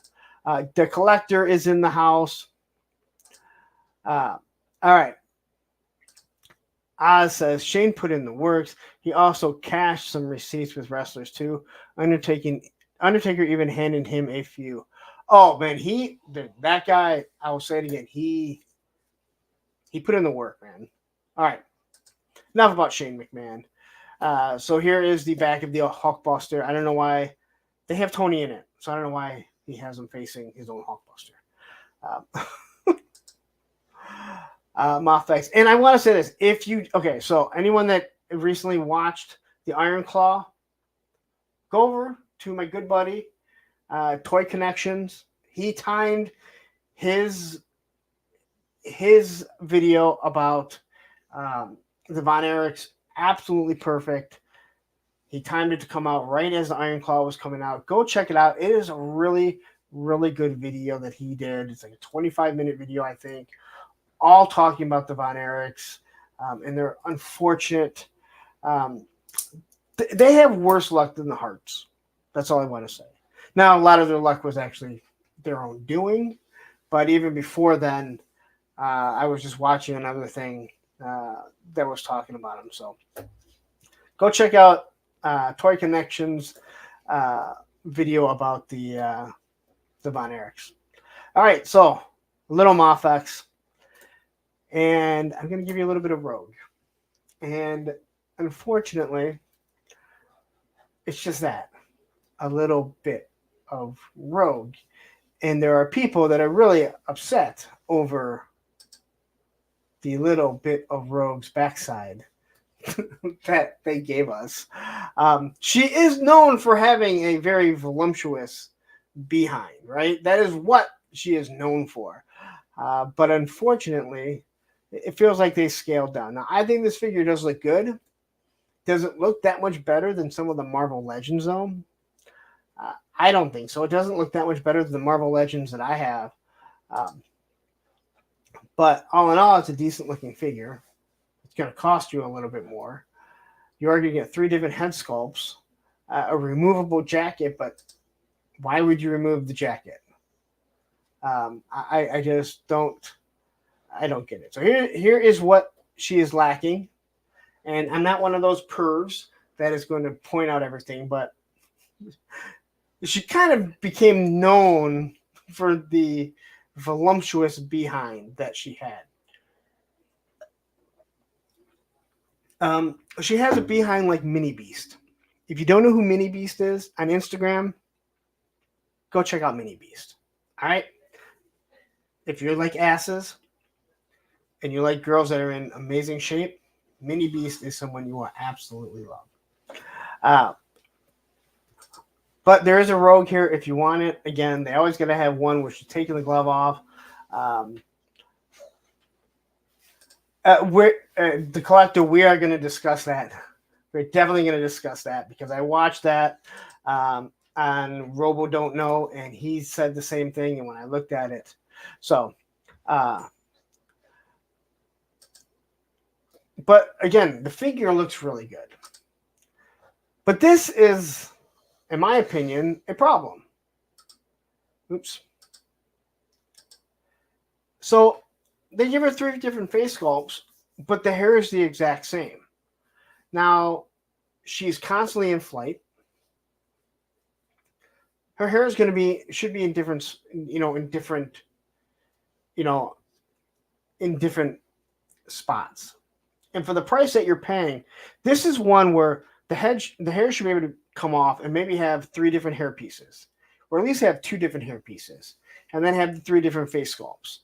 I have no problem with the face sculpts changing, but the hair never changing is a problem, especially for someone in flight. I can't go out and pick up dog poop with a plastic bag, using a little thing, without the wind blowing it every other way while I'm trying to fit it in there, let alone her hair being the same every single time. Let's say hi to Largo's Lair. And let's say hi to Sunny, who just popped in. So, but again, I think that's an issue, especially for the price that you're paying. That's one of the biggest things when you're paying a high dollar price, and I have no problem with paying a high dollar price for figures, right? It is part of this hobby. But I think you should be getting some stuff. And I think hair pieces are something that can be reused fairly easily because we know they do different versions of them as they come. So, did you just go look up Mini Beast? She has no chest, but it doesn't really matter. She is hot, and yeah, she is so much in the rear. All right.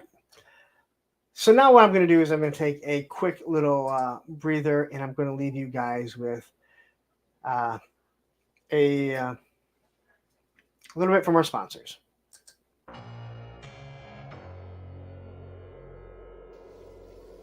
Oh, hey guys, what's going on? Mossman, what are you doing back here? Oh, you see, so Skeletor, he had to go to the grocery store. He had to go buy more barbecue Pringle chips.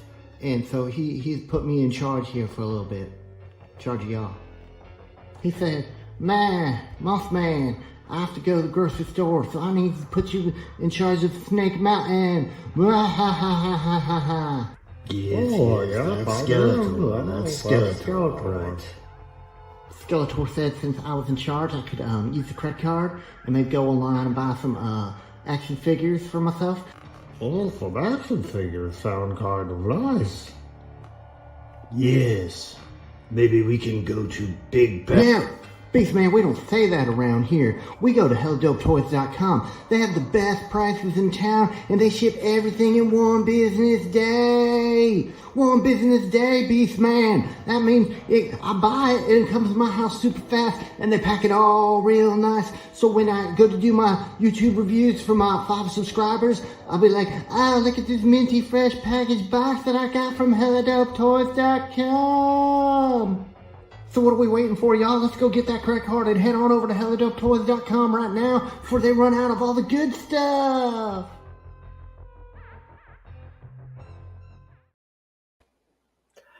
All right, so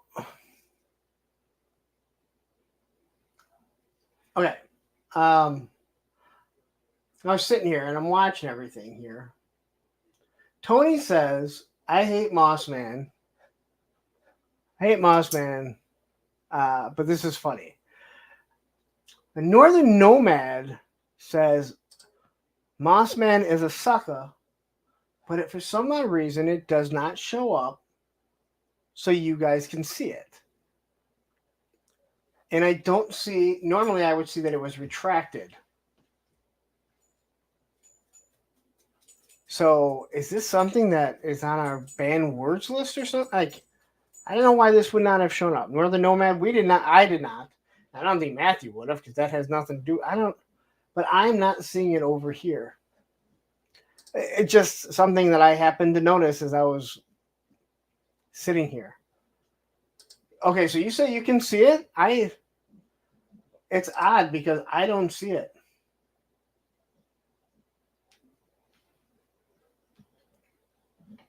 Oh, okay. You know what?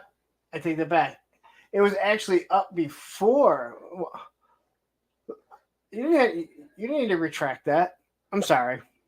I can see where it's retracted now. Just so you know, if you retract anything, we still see it. The moderators will see it. Yeah, so you did retract. I don't know why you would have retracted it. I told Ted that I want in the next commercial Mossman saying, "Can you dig it, sucker?" So, yeah. Ed, you're going to see it, but if you look up, you should see where it says retracted since you're the moderator. In Northern Nomad, you'll see it because you said it. I don't know. It's just weird. I don't know. But you don't need to track something like that. All right? But also know, if you guys say anything that's awful and retract it, we see it. So you know, like, we do see it.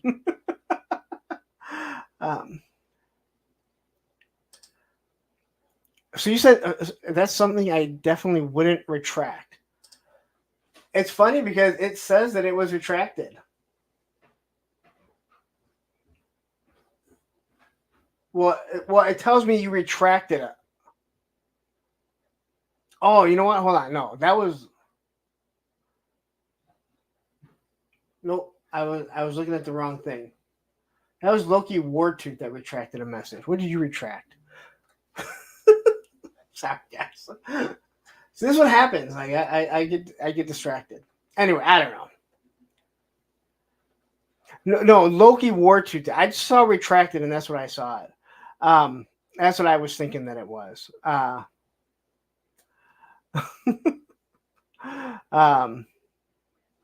Yeah, I don't know. I don't know why I can't see it though. I don't see that comment for some reason, and I was like, why would anyone retract that unless maybe they spelt something wrong? But even then, it doesn't really matter, right?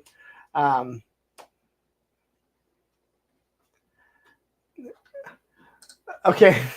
Do the hosts and mods see all the shit we type that doesn't go through because of links or flagged words or whatever? I've never noticed it, but I don't have much experience with it. No, it's not like... Didn't the old message boards, and I mean the old message boards back in like the late 90s, they would see as you're typing, like they would see what you were typing. No, we can't see until you hit send. I don't know. I'm just trying to fill 3 hours.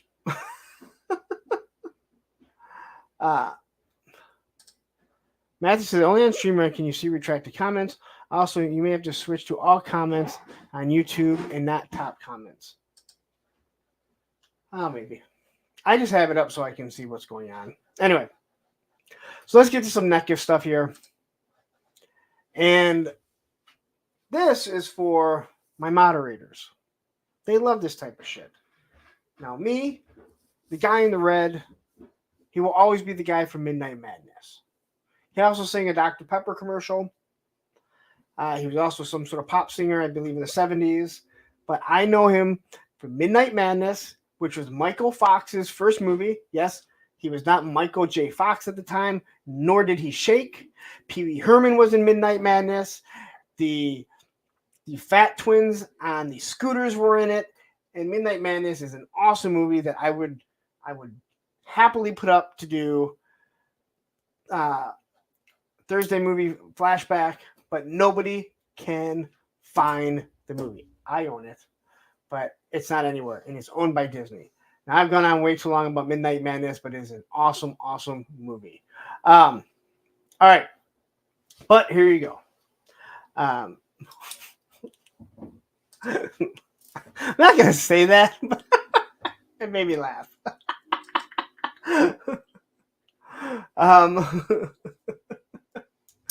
It just made me laugh. Oh,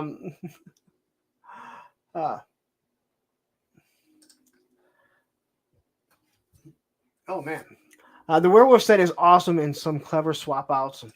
All right, so I've never seen this movie. I know the movie. Like, I've seen previews of it and different things like that, so I know about the movie. But if you are interested, now I have to say, when I do look at these figures, I feel like this is the old Neca, really crappy,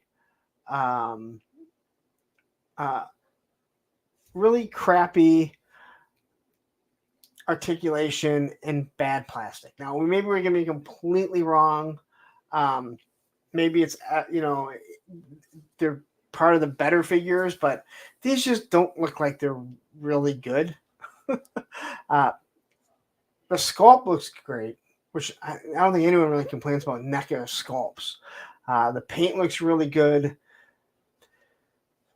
This the jacket here does hide the diaper that they tend to use pretty well.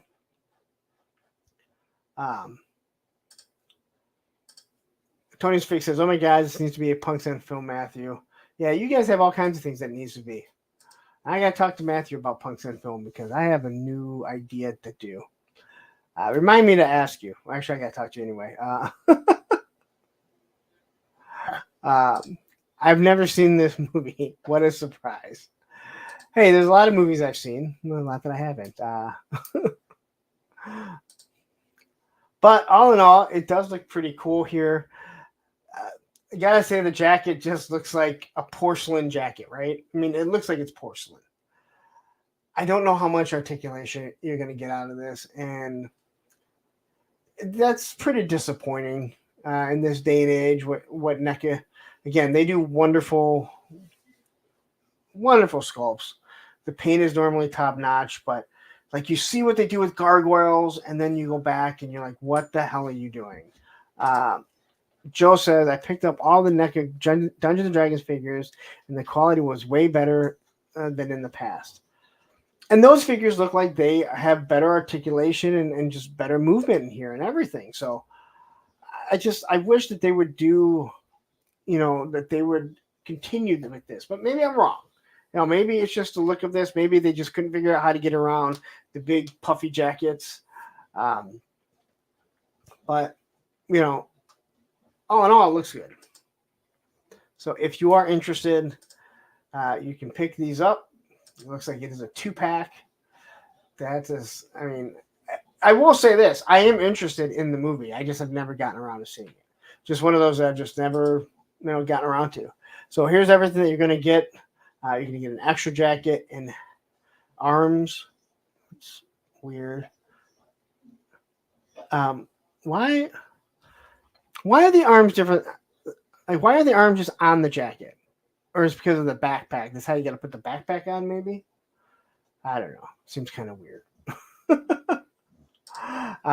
The Prophet director joins and says, I love that the dead Fred comes with the stuff to make him a rotting corpse.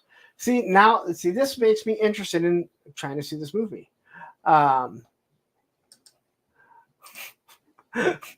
Random, too busy doing laps up and down on the flag deck.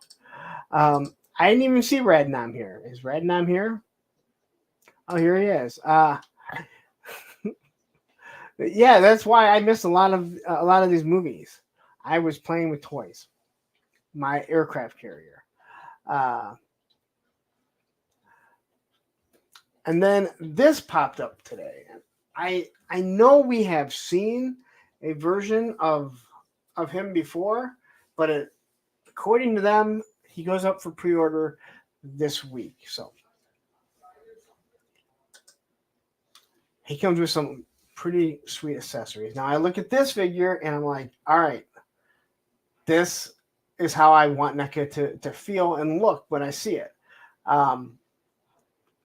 Again, the gargoyles, I understand why they put so much articulation into them. I think they really do need it, even if it is not pinless. But this one here, like, it looks really, really good. And again, it shows you they can nail their sculpts when they want to. But even the suit, even though that is plastic, does not look like it's just a piece of plastic like we had just seen there. Woody Triple Two says, hell yeah, PD, that Transformer scared the shit out of me when I was a little kid. Private Director says, I need that Vinny Price. And then Kelly Cox, I don't believe I've ever seen her. David gets a head sculpt, and that's all kind of lopsided. Yeah, they'll probably just do that figure later on. Is that what they usually do? Because they're going to want to reuse the mold. Unfortunately, that's where NECA, and I don't think NECA is that badly priced for the product for the property that they give you, and the fact that they can't really reuse the mold all that much. I mean, they're really getting their use out of that stupid Goliath from Gargoyles right now because they really got to make their money back on that thing. But yeah, this just popped up today. And since I didn't work, I had time to pull it up. But a lot of accessories, which we looked at the Dracula last week. Didn't have that many accessories. Had a couple cool candles. But this one here, when we get to the end. But I think the figure looks awesome. You know, and they do have, he seems to have enough articulation. But a figure like this, you know, I don't need amazing articulation. He's not going to be firing rifles and, you know, getting down in the brush and doing stuff like that. But a 90-degree elbow, I don't think is ever asking too much. My dog. Something is making noise around here. It's actually my hand. But yeah. So let's get to everything that he comes with. Look, he's got a book. So here is a look at some of the stuff that he does have, which I think is really awesome. As I said, no one's given as many cool accessories as Neca. So to me, that is top notch of what you get. Now, I don't think I want to spend all that much on just getting accessories. But if it's a figure you like, then great. You're going to end up with these extra accessories to do so many other things with. Larry Holmes says, custom for Crystal Ball. Usually the stuff from Neca is probably just too big. Also, I don't know why I don't want to waste. I hate Crystal Ball. I don't want to waste anything. Waste a buck on that figure. Waste a buck body on that figure. But look at all the stuff that this guy's coming with. Crow, cat, a couple different types of ties. There's 2 helmets, coffee and record player, candle. Again, just so many cool ass things. And it is a good looking figure. Again, I wish Neca was in a 6-inch scale, not the 7-inch scale, so you could use it as a regular body, a regular figure in your class 5. But I guess there's probably a lot of people that wish Hasbro did 7-inch figures rather than 6-inch. Kelly Cox says, thanks. I've loved Vincent Price since he did the intro for hilarious House of Frightenstein. Do you need to go outside again? Oh my goodness. You know, Olivia's going to flip out when I yell for her again.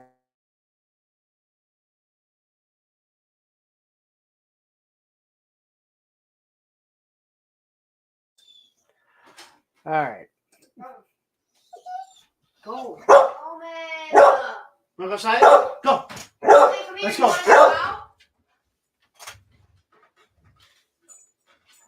Anybody want a dog? Just for Mondays, all right? Just a dog for Mondays. They can take care of them.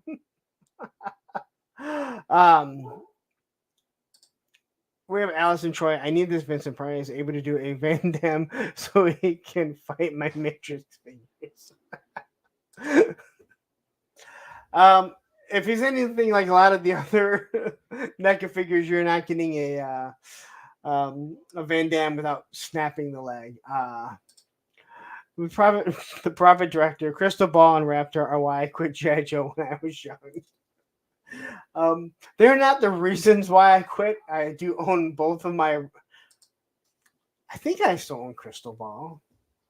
I remember getting Crystal Ball at Children's Palace. I remember being disappointed that he was the only figure He was the only figure up there that I didn't have, but I wanted to leave with the figure, so I got him. What an awful figure! I'm sorry. If you like Crystal Ball, God bless you. You can like him because we're gonna get one. Unfortunately, I'm gonna buy him. But yeah, so here you go. If you want this, again, I just think it looks awesome. They really nailed the likeness on this for sure. Greg Archer says Crystal Ball and Raptor ruined it for me too. I quit not long after. I think the Crystal Ball and Raptor more or less coincides with a lot of us that just hit that age. Because with that said, I can't believe I'm going to say this. There were a lot worse figures that came out after that. And I'll say this: I will take Crystal Ball and Raptor any day over Psych Out. Okay, that guy had satellites on his wrists. All right, why do you have a satellite on his wrist when he's also carrying a satellite? Just awful. All right. So little Delta 17, we talked about it. Please go back and watch the stream from yesterday. They went into a lot of stuff. They're going to have their reveal this Friday, and that is why it's at 10:30 p.m. That is why Allison and I are going on to take away from them, since they're not giving me the reveal of their exclusive Joe Fest. I'm just joking. Check them out. So unfortunately, Emerald Knight had to put his, he had to put his watermark, his logo on here. So I can't steal this. So Emerald Knight, who I have said is one of the best photographers in toys right now. Had him on again Thursday with a friend. Check that one out too. He can make anything look good. And I'm not trying to say these look bad, because I'm trying to say he makes Super 7 Ultimates look good. So this is his picture here. He did a few of them. This is all the good guys. Hold on. But yesterday on the show, they talked about this Friday they'll be revealing the Joe Fest exclusive, which I have got to see a little bit. Hey, look who shows up. Toy Connections. Do you get like a little thing that pings you when someone starts discussing Delta 17? So yeah, they'll be showing off the Joe Fest exclusive, talking about it. I've got to see a little bit of what it is, and it's actually pretty damn cool. No thanks to Ken, but thanks to Steve. He's really the brains behind them. I think Steve felt bad for Ken. He's like, why don't you come on board?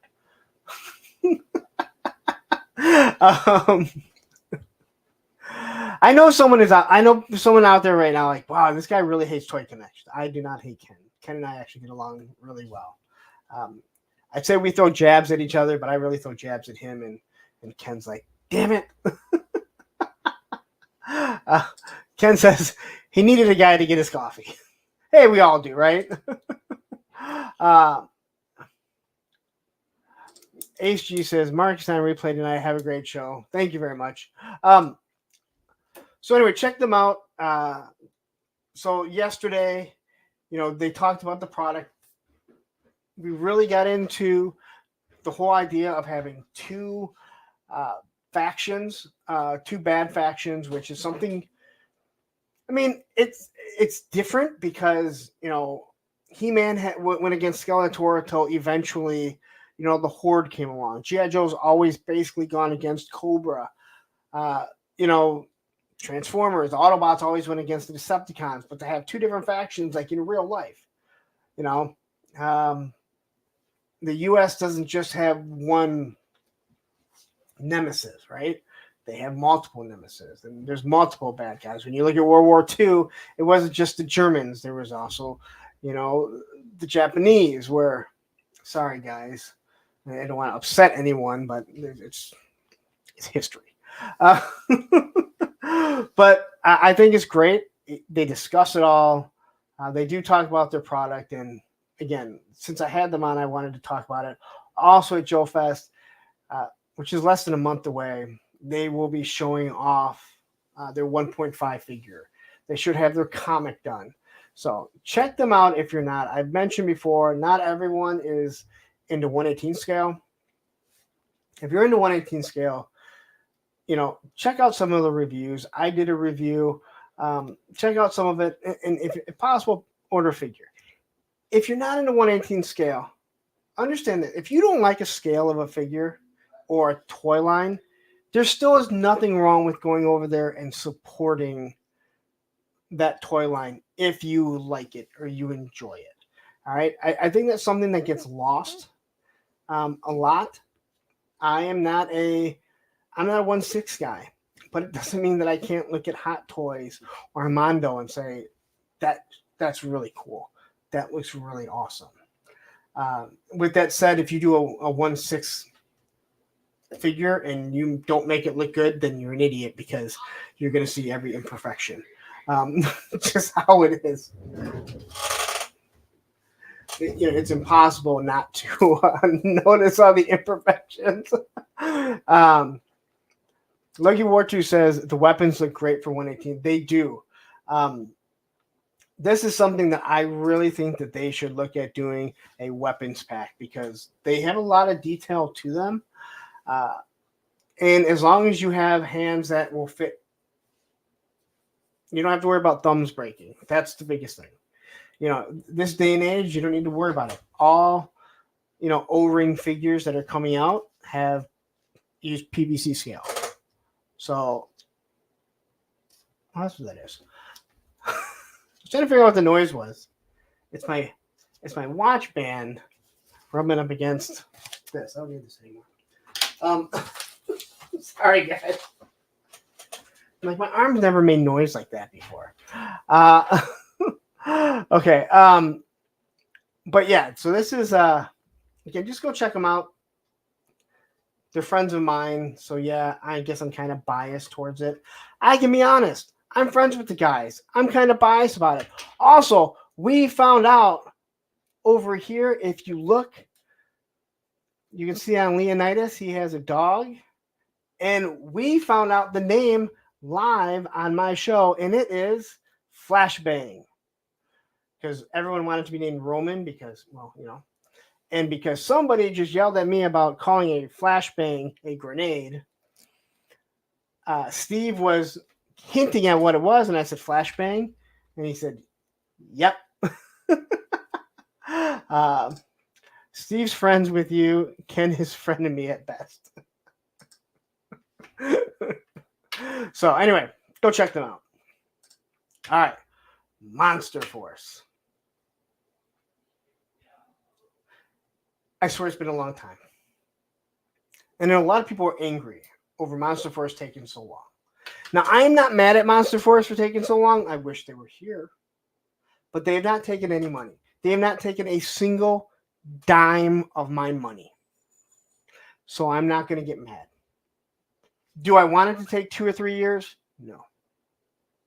But unlike some other Kickstarters that I have backed, that I have not seen a single product from in 2 years, and I understand there are issues with factories, and I don't think that these people are always ripping us off, but it does become kind of aggravating, right? But Monster Force is here. Quickly, take a drink, guys. If you guys are really playing the drinking game, I don't know how you guys go to work on Tuesday. But they've not taken any of my money, so I will not yell and scream at them. So I believe we looked at Van Helsing last week. I'm not positive. But here's Van Helsing. This is the Paint Master, and it looks absolutely awesome. You can see right away, you can get these things in some pretty good firing positions, which is a huge must when it comes to a military-style action figure. The face looks awesome. I'm not sure where the blast effect comes from because I don't believe they come with blast effects. It looks like it might be a Valaverse blast effect, which I do think they have the best blast effects, especially for the money that you can get. And they come with every single one of their weapons pack. But this figure just looks really good, and I think it's great if you're going to start doing custom. You're going to start customizing these things. These are 1/12 scales. These are all 6-inch figures. They are meant to fit with your classified. All right?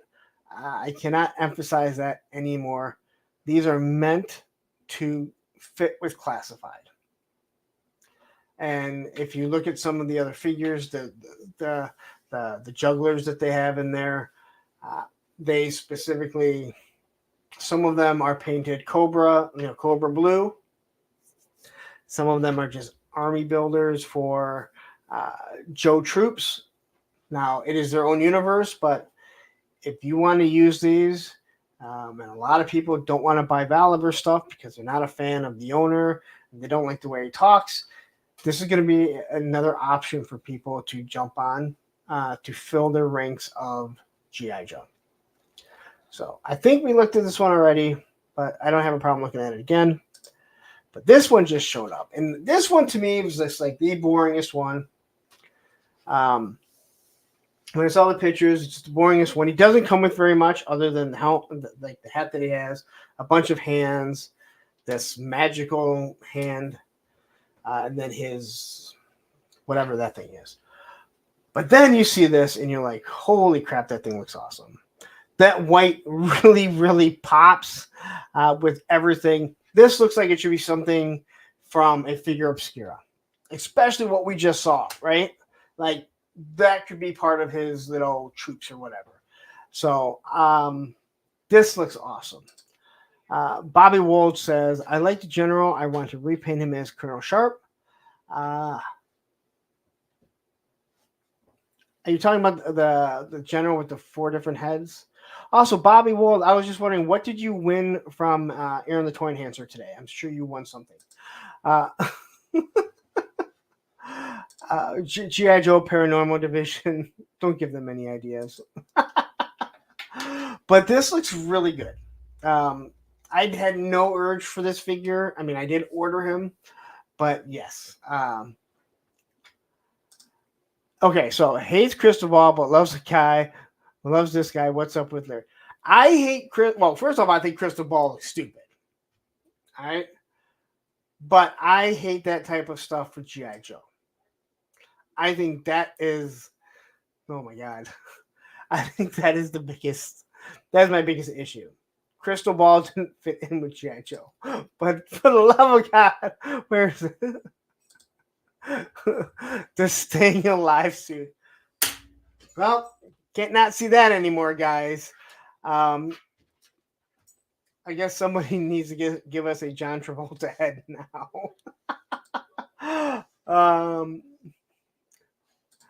Oh, and you're only here because I was raffling off something. You're coming in to win it right away.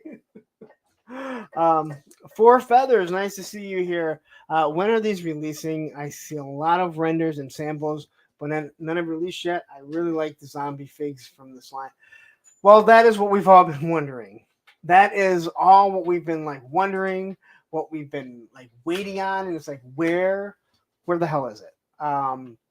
And from what I understand is these guys, Fresh Monkey Fiction, who do other figures, right? They do other lines, so it's not like it's some new company. I believe that they have 9-to-5 jobs, and this is a side project for them. But it is all back to big BBTS, and Gridiron is doing all the weapons, so they are coming. It has been a long time, so I don't really have an actual date. It won't be till after Joe Fest, that is for sure. And it's very disappointing. I know a lot of people have been disappointed in it, and I am too. But hopefully they're going to come sooner rather than later. But we have been waiting a long time. So I can't actually give you a date. If you go and look, it says like, I think the third part of 2024. So third quarter. Profit Director says, feeling some kind of way about how someone talks in this community is silly. Just being into this stuff comes off with a bit of social awkwardness. Yeah. Ryan Sweeney says, Larry hates Cristobal, but has 10 shipwrecks. We're talking about frickin' toys here. They're toys. I did not buy 8 shipwrecks. Technically 9 I had. I got 8 shipwrecks for Christmas with the USS flag.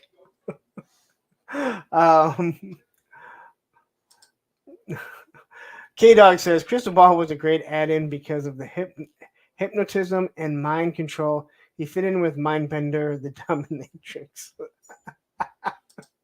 I hated Dr. Mindbender. I told you guys.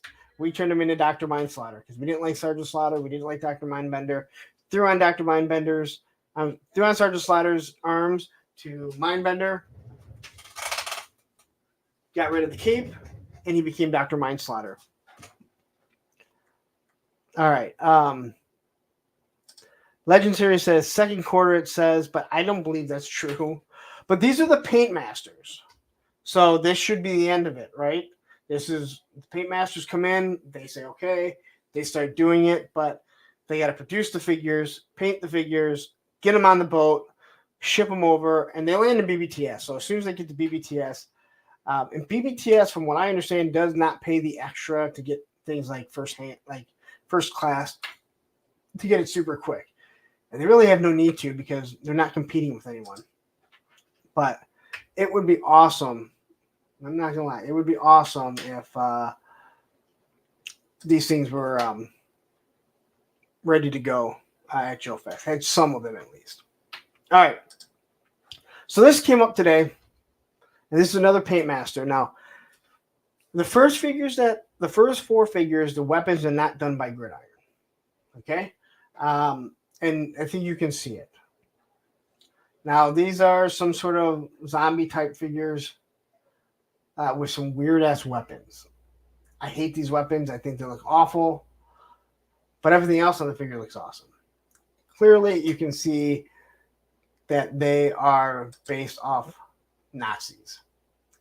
But all in all, there you go. This is something that once you give it a good weapon, you can use it in your Cobra forces pretty easily. Get a couple water slides, throw them on there, and, you know, they look really good. Again, once we get them in hand, you know, we'll know better. Now, again, here we go. Gridiron was not creating the weapons. And I think it is obvious here. They look awful. All right, and I'm so glad that Gridiron jumped on board. People have an issue with the Gridiron prices. These ones will not have nearly the detail. Won't have the same detail as a Gridiron because these will not be 3D printed. All right, they will be mold injection, so they won't be. Won't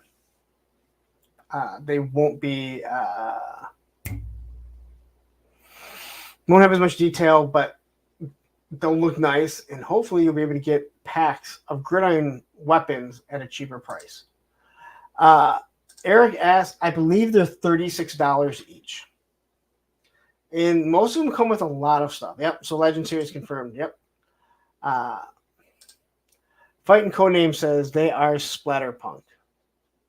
Yeah. Someone else mentioned something that they have something to do with that game series, right?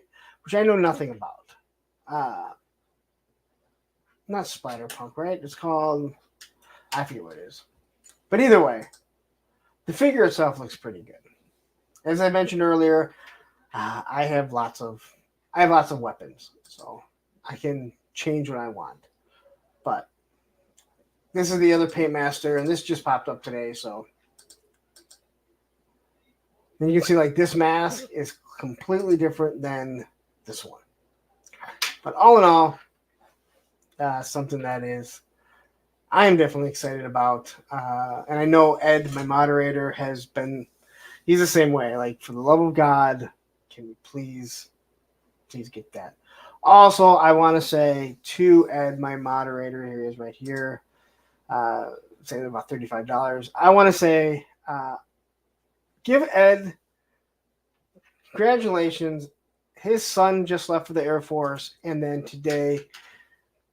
tomorrow, his daughter is shipping off also to join the Air Force. So, best wishes to them, and thank you for their service. Ed also served in the military, not in the Air Force, because Air Force, you need brains to be in the Air Force. So he didn't go to that one. Four Feather says, all in on the zombies figs if I see some reviewers. Otherwise, I'm playing long game. Like I said, I I'll be getting them, and you know I review everything that I pretty much get in. All right, G.I. Joe. So before we get into the topic, which oddly enough, this plays into the topic. No, you know what? Thank you, Ed, for raising 2 kids that are crazy enough to join the U.S. military.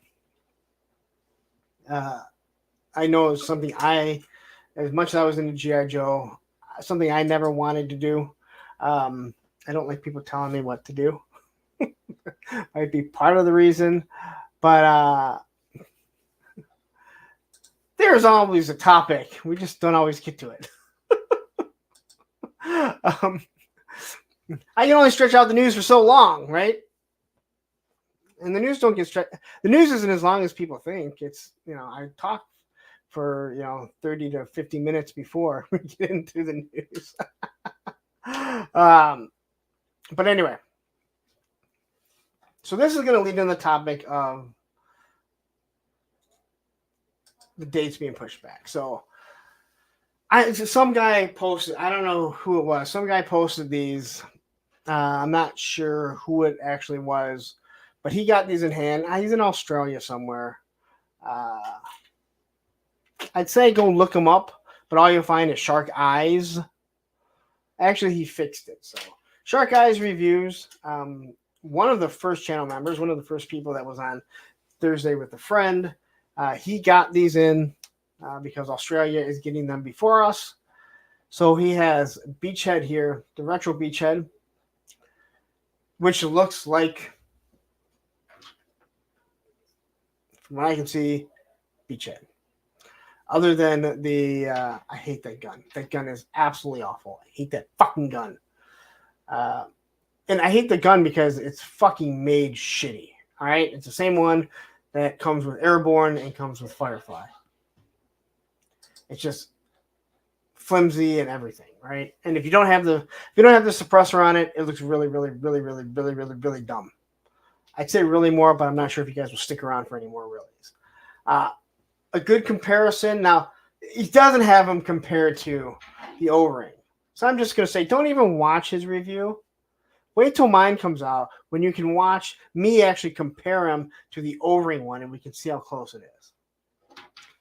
I'm just kidding. Go over there and check out his stuff because Shark Eyes puts in a lot of work. He gets a lot of stuff early. Fucking Australians.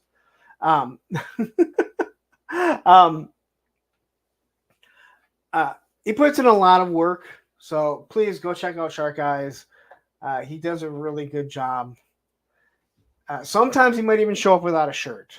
That's just a bonus. And his bleach blonde hair. So I will say this, when you're looking at this here, so the gun here. In one way, you're glad they went with the green rather than gray because it would have seemed kind of boring. But if you notice, they have a gray magazine. In Full Force, they were talking about it. And Patrick Stewart pointed out all the magazines on his plate carrier are gray. So more than likely, they went with the gray magazine, even though it's a green submachine gun, so that it matches. And it was a great observation by Patrick, not Picard Stewart, who was here in the chat yesterday. Yes, I got a celebrity from the Full Force to show up. But it was a great observation. But all in all, you look at these figures. Now, I will say this. I have no issues with the original Beachhead. I think it's actually a really good figure. I did take the plate carrier off one of mine and put the load-bearing, I can't remember it, load-bearing something from Valiverse on it, and it looks really sweet. From what it looks like, it probably has the same backpack. I have not watched the review because I want to wait till I get mine in so I kind of have a fresh view on everything.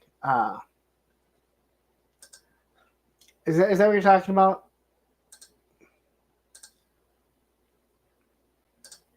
We're talking about frickin' toys here. They're toys. Oh, also, yeah, maybe one day. Hey, your next review, I want the Avril Lavigne shirt, Shark. All right. If you want me to give you credit, I want to see the Avril Lavigne shirt in your next review. Okay, Travis, only watch my reviews, Larry. Hey, you can go watch it. Just come back and watch mine also, or don't watch it. I don't really give a shit because I'm gonna buy it either way. You like that one? Well, that's one's for you here. We're talking about frickin' toys here. They're toys. You can say thank you to Dreadnought Ryan up here because that is his voice. If you've ever watched any video with Dreadnought Ryan when he's in a live and people start fighting over shit, he just ends it when he gets to that. And he just drops it and you're like, all right, I can't really say anything. All right. But all in all, I think this figure looks really good. You can't, I mean, I don't know how you could have too many complaints. I was not a Beachhead fan growing up. He's one of those figures one of those characters that grew on me. I don't know why I didn't even like him growing up, but I didn't. But he's definitely grown on me. And I think this looks awesome. But again, I like the Cobra Island one also. Here, this is probably the dumbest Viper ever. His legs are literally hanging way out there. So you would think that he would be able to see him, but maybe the mask, keeps him from seeing stuff.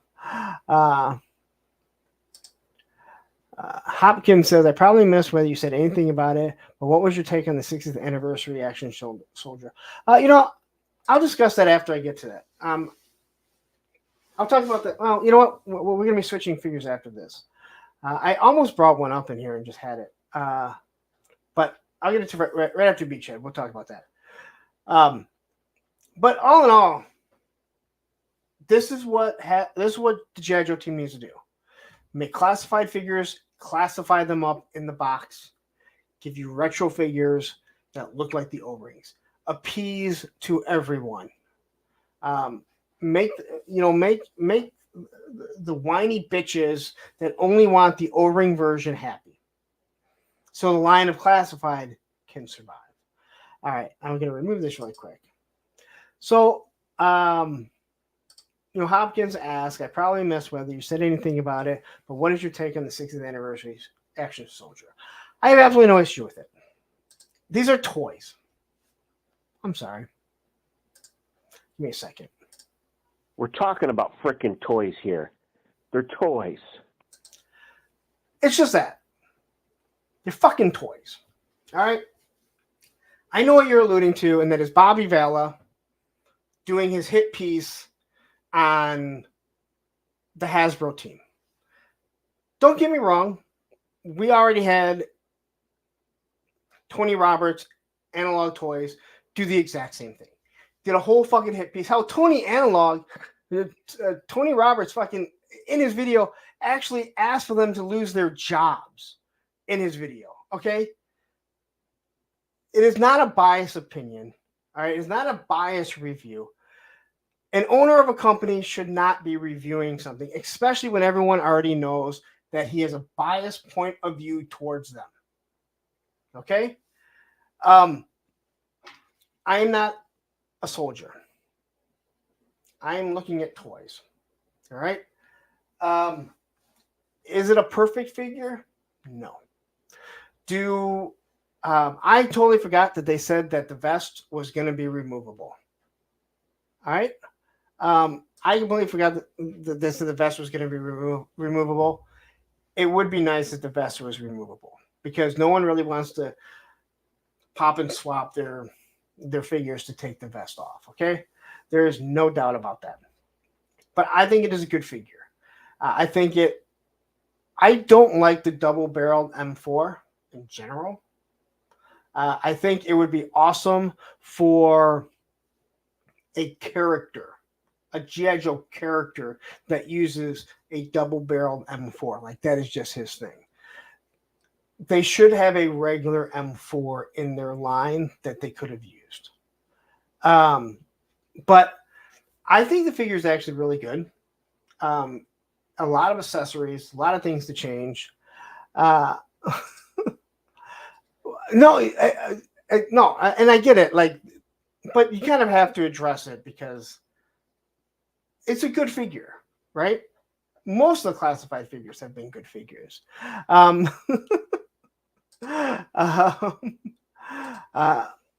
I again, it's a toy, and I haven't heard many military people that upset about it. Jeff Moore says, I'm not a fan of the action soldier. I like the name character better, but it is a decent toy, just not for me. And I fully understand where people are coming from, where they're like, I want my Joes to be a character. I don't want my Joes to be army builders. And that is perfectly fine. It is supposed to pay homage to the original G.I. Joe figures from the 60s, which I know a lot of people have an issue with. Talking with some people, they're like, Hasbro's never been 100% completely accurate to the military. But I really didn't want to go off on a rant, but if you watch those two videos, they're completely unbiased. They pick it apart to pick it apart. That's what they do. All right? That is what they do. They want to pick something apart just so they can bash on Hasbro. It has become old. It has become tired. And you know what? Whether they believe it or not, they are pushing more people away from their product than they think that they are getting. End of story. I fucking said it because no one else will. All right. How'd I get there? I'm not even on steroids today. God damn it. Anyway, I like the action soldier. I have two of them, but I do understand the whole point of like it doesn't really fit into G.I. Joe, right? The green shirts did because they just needed background characters running around. Does that make sense? Like they needed background characters in the movies running around. You obviously need people, to guard your base and stuff like that. But yeah, G.I. Joe, I feel like they are more, even the sailors, like or the divers. I have two of the divers. And it's like they're meant, I have them to go with my torpedo, and then everyone else is going to come with it. But they feel kind of weird because, G.I. Joe doesn't have like a SEAL team that they're sending out there. It's just G.I. Joe. They're all, specific badass characters. So anyway, thank you, Punk. You haven't been giving yourself enough credit lately. I know. Okay. Yeah. So I guess I come off like an egotistical asshole. Sorry.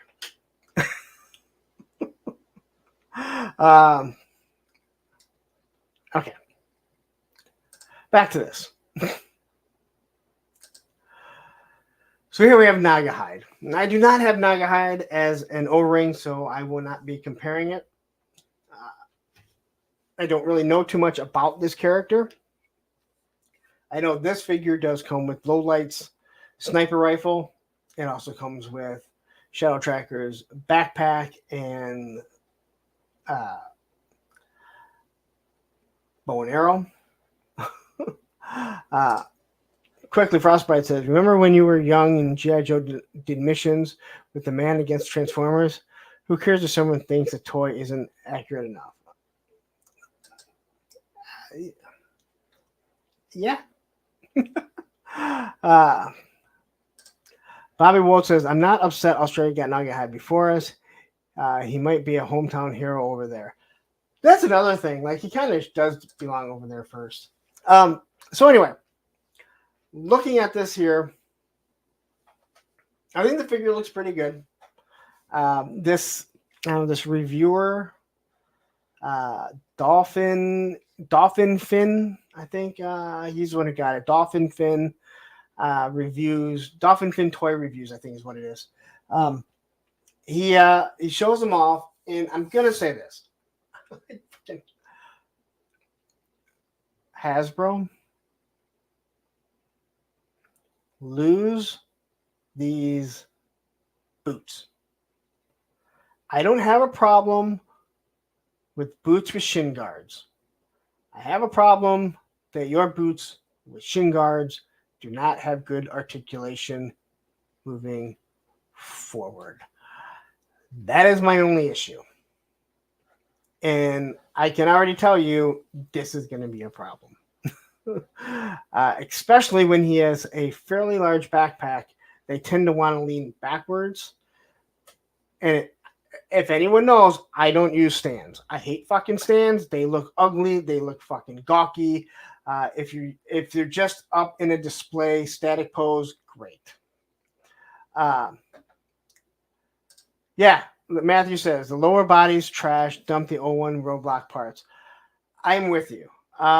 Again, I don't have a problem with the legs. It's the boots, but yeah, I get it. Oh, I'm sorry. I said dolphin. It's Shark Eyes. Is Shark Eyes? He's the guy, not Dolphin Fin. That's another guy.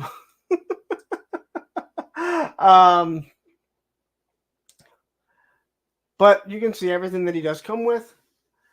The Anarchy. Now, I know someone said, hey, that's Road Pigs, but from what I understand, they both had the Anarchy tattoo on them. So don't think they're just like grabbing it from one. I believe the O-ring actually had both of them. Here's Timon and Pumbaa, the evil versions of them.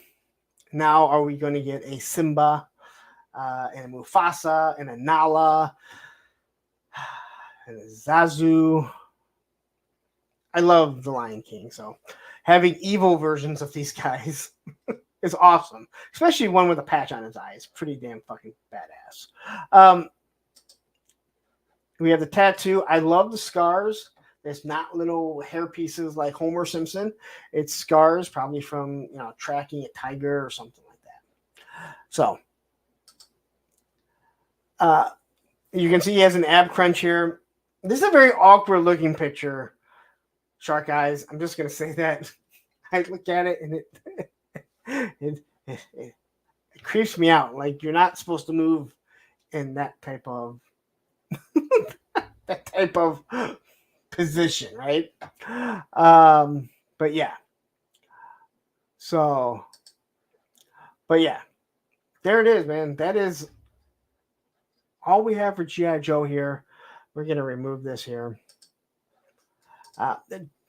Jeff Morris says, everyone is entitled to their opinion. I understand Analog Toys and Bobby Valla are biased, so I take that into consideration when I watch their content. We are all biased in one way or another. Yes and no. I mean,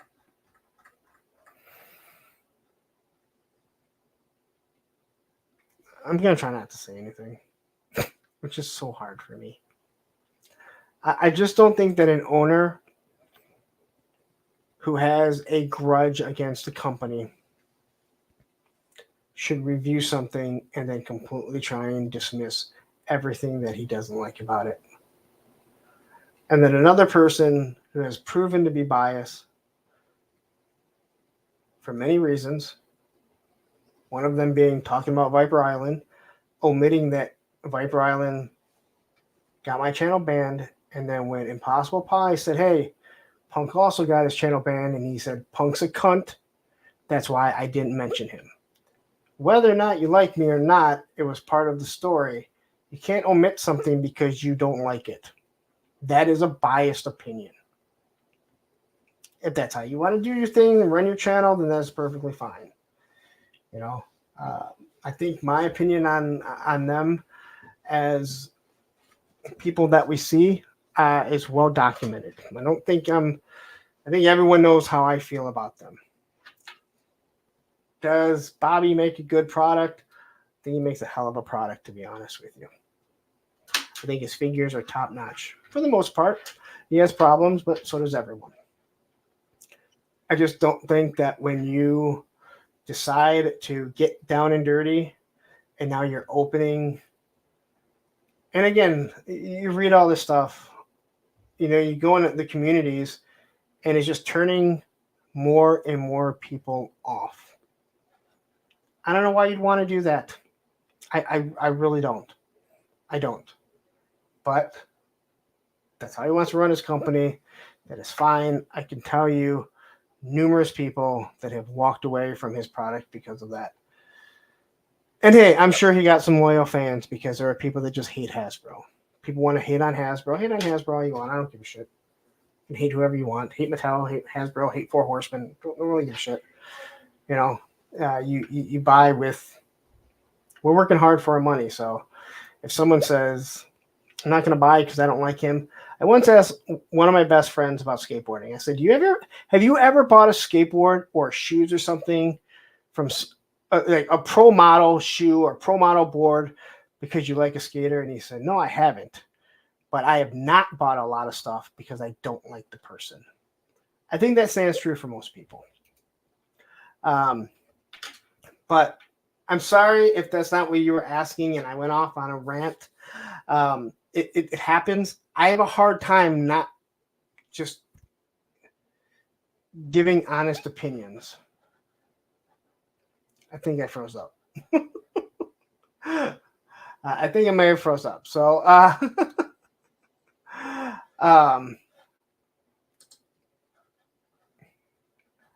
yeah, anyway. Yeah, I have a hard time not giving my honest opinion. And, that's just, that's how I am. And again, I guess someone will pop in and say, hey, you're not giving yourself enough credit. It's just, I don't know. Maybe that's why people actually enjoy the shit I say. Hopkins says, I remember reading that comment, but that's not any reason for me to avoid watching your content. I get Tony's got issues with you, but that's not a problem. I have enough to just do. No, and you shouldn't. And I've said this about Viper Island. Like, because I say I don't like him, if you enjoy it, go over and enjoy it and have fun. I feel like I'm losing signal here. Actually, I'm freezing up. I wonder how much bandwidth my son is using on that stupid video game of his. Hold on. Let me get rid of some stuff here. All right. So, no. Just because someone doesn't like me or I don't like someone, there's not one person in any community, anywhere, that should not go and watch someone because someone else doesn't like them. Oh, so Matthew says I'm fine, but I feel like I'm freezing up over while I'm trying to watch myself here. All right. I apologize for stopping everything. No. Yeah. If you enjoy someone's content, go over and enjoy it. If you enjoy someone's action figures, go buy it. You like buying foreign cars? Buy foreign fucking cars. All right? I have my feelings on it. But yeah, I give my opinion, and it's eventually going to get me in trouble, but that's just who I am. And you know what? That is the Viper Island thing. Yeah, if that is your thing, like if you agree, I don't like the guy. I think the guy's a piece of shit. But it doesn't mean everyone has to dislike him. I hate soccer, and I'll say soccer is a boring ass sport. But it doesn't mean that you shouldn't like it if you like it. Because people will tell me skateboarding's stupid. People will tell me punk rock is awful, and I say, awesome. I love it. You do you. I do me. All right. Like Ryan Sweeney right here says, I stopped buying Bella stuff because of all the stuff he has said and the people that he's gone after. And it's a lot. There is no reason for an owner to shit on another company to try and put his over. And one of the problems is, I'm going to say this, for someone like me who speaks my mind like I do, I know too much because of the people that I've gotten to know during this whole journey. And when it's person after person after person after person tells you stories, that's when you just start going, fuck, dude, like, it's hard to not have a biased opinion. I'm not going to lie. That's why I don't talk personally about. Anyway, I'm done with that for now. Okay, so let's get into the topic. And the topic is, I'll get you guys all another drink. Okay. So because of this Australia thing, and now figures got there, but everyone saw Amazon push back these Joe orders, right? And some people are throwing a fit about it. Beckley, I'm going to answer that. What did Bobby do to piss off Gridiron? I always wondered. I'm going to answer this because it made no sense to me. He dropped a video out of nowhere for no apparent fucking reason, talking about how he has friends that buy Gridiron. It's all 3D printed stuff. And he uses gym mats. And he sent out a set that had some gym mats in it, right? He didn't say they weren't gym mats. It was just part of the accessory kit. He did a whole video out of nowhere, wasn't on a live stream, wasn't brought up, just a video that got fucking sent out for no apparent fucking reason. Everyone that I know, including Mark, the owner of Gridiron, didn't do anything. They didn't prompt it. They didn't attack him. Nothing. It was a upload, boom, hit piece. Mark was fucking walking by and got hit by fucking stray bullets for no apparent reason. That is why Gridiron fucking hates him. That is why Johnny Reno fucking hates him. That is why Tony's Figs fucking hates him. And so many other fucking people. I only say that because you should be able to go back and find the video. Okay. All right. Let's move to the topic. So anyway, a lot of people are really upset, talking about how all these dates got pushed back and people are flipping out. And of course, Australia's getting them, and the ferret that went out. So I know that, has upset some people. But here's the whole thing. Hasbro has not moved their dates. BBTS hasn't moved their dates. How the Dope Toys hasn't moved their dates. Entertainment Earth hasn't moved their dates. Zork hasn't moved their dates. No one has moved their dates other than Amazon. Amazon pushed up all these dates, got everyone super happy, and then they just pushed them back to where they were supposed to be. Now people are flipping out. So, is it really Hasbro's fault? They came out and they told us when they were coming. Amazon jumps the gun. Right? Amazon jumps the gun. They move everything up because they assume their shipping containers are coming in sooner. They realize they're not. They push them back. Now, Amazon's probably sitting back going, hey, you know what? We move product around all the fucking time. Travis, this isn't the time. We move product around all the time. They probably don't give a shit because they're fucking toys. Here, you know what? Let's just fucking do it really quick, huh? Right? They move shit around. Why? We're talking about freaking toys here. They're toys. So they move their product around. They move stuff up because if they get container in, then they push it back. Now Hasbro is taking the brunt of it. People are fucking flipping out. They're absolutely flipping out about the shit. Well, Hasbro never did anything. Hasbro told you when these things were going to come out. Now, if Hasbro Pulse moves it up, then you know that, hey, they're expecting containers to come in sooner. I don't think Hasbro ever pushes up dates on Pulse unless they know that container is already in the U.S. It has already hit the shores, or that boat is sitting there on the water waiting to fucking drop the shit off. So there have been a few people that are super fucking aggravated, super pissed off, and it's like, what are you mad about? And this is what I'm gonna say. when it comes to getting stuff earlier, the only people that should be complaining that they're not getting stuff early are reviewers. Who the fuck cares? If you're not doing reviews and you're not doing a review to get new subscribers, to make money, then it doesn't matter. I'm not bitching about it. I don't give a shit. All right? Is it nice to get stuff earlier? It sure the hell is. But guess what? It doesn't always happen. But who cares? You're just waiting on a figure. The figure's coming. It's not going to disappear. It's not like, oh shit, Australia got them all. We're never going to get them. Just fucking calm down and wait. Now, I know I'm probably the last person that's saying calm down, considering blood pressure probably went through the fucking roof, right? It didn't, because my blood pressure is already through the roof.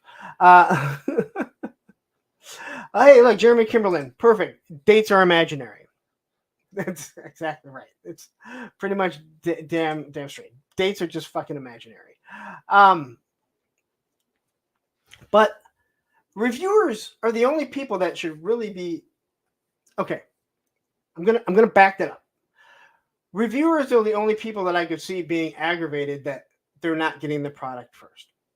As a reviewer, as I said, oh wow, I've put out enough product. I have enough loyal people that tune in to watch what I have to say, that they're gonna watch it anyway. So it doesn't really hurt me that bad. You put in the work, you get it. Do I wish that I got Beachhead first? Hell yeah, because I saw what my Duke did. I watched what Ricardo did, and I saw what Scarlet did on my retro cards. They did amazing.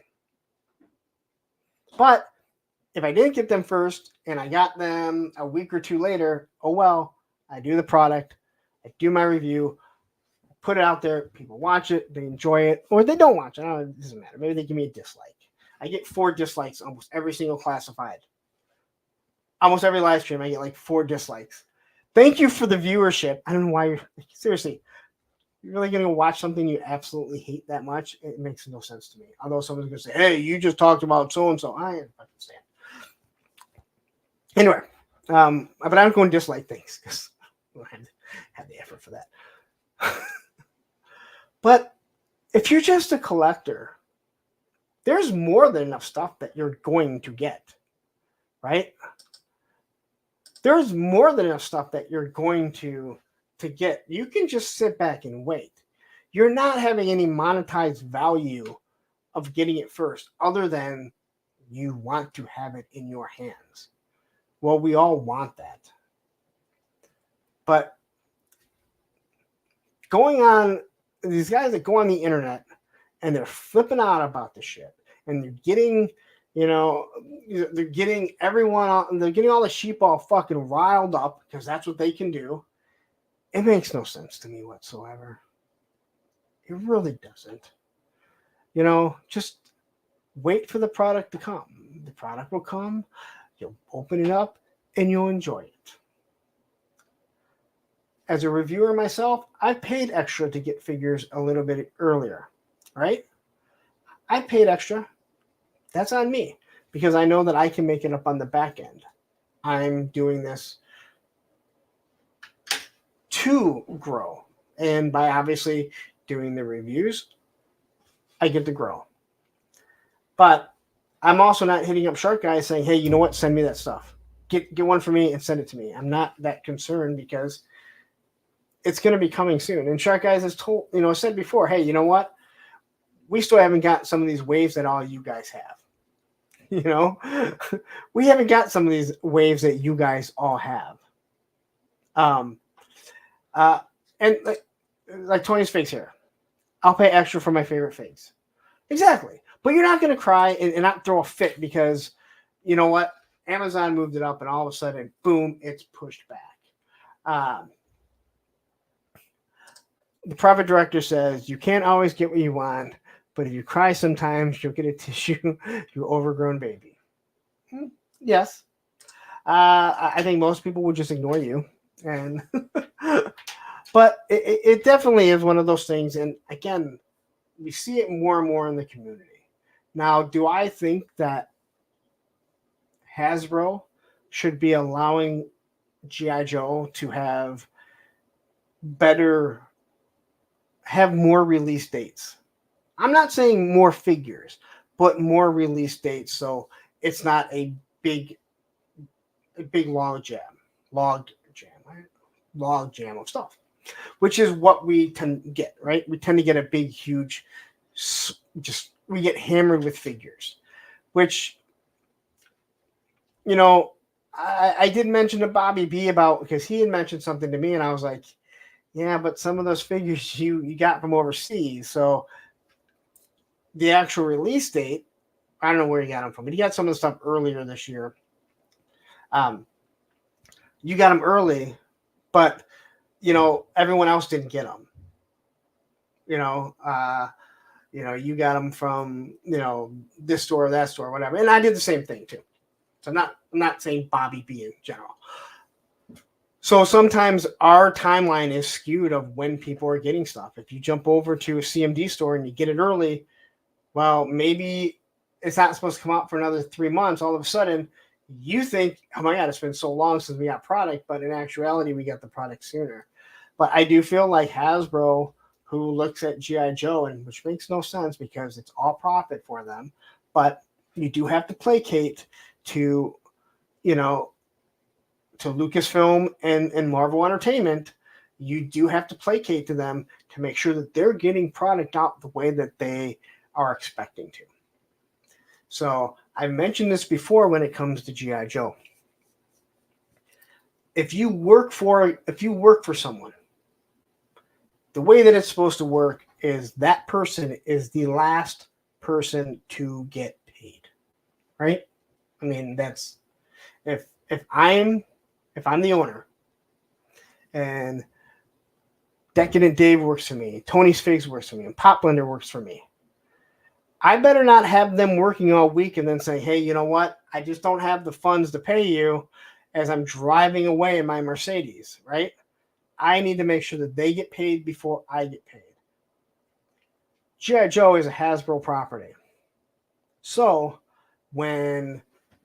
especially during the pandemic, when you had an issue where these factories are backed up, they can only produce so much. Guess what? Marvel is saying, hey, you made promises to us. Star Wars is saying, you made promises to us. So guess what got put on the back burner? It's G.I. Joe. The movie figures, which really got backed up, they were already done. They really, shit the bed. Sure didn't help anything. But that's another thing that people have to think about, and they don't think about. But I do think that Hasbro now should be looking at, hey, we do need to push up our product and make sure that our G.I. Joe, Transformers is always going to be out there. And now I don't even know if Transformers are backed because no one in the community that we go through here watches that stuff. Brian says Hasbro has to get figures in the schedule at the factories. They have to get in Marvel and Lucas due to entertainment property. Exactly.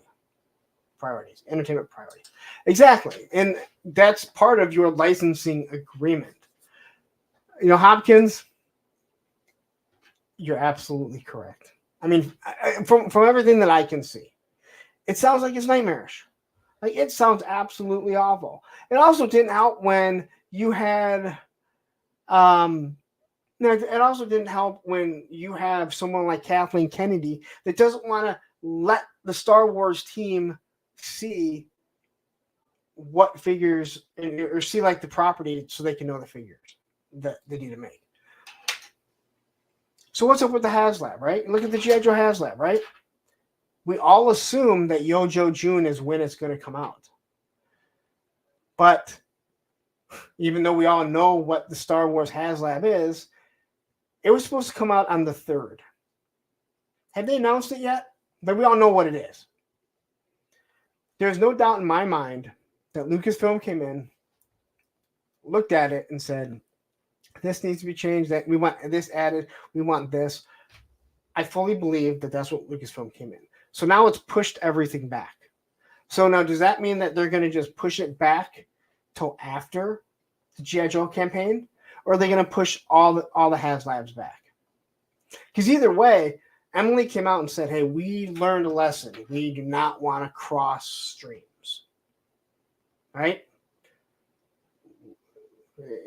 It's like Ghostbusters. We're not going to cross the streams with HasLab. We shot ourselves in the foot with the Sky Striker and the Rancor and the Proton Pack. But what happens? Do they just push everything back? Now, is that even an awful thing? Right?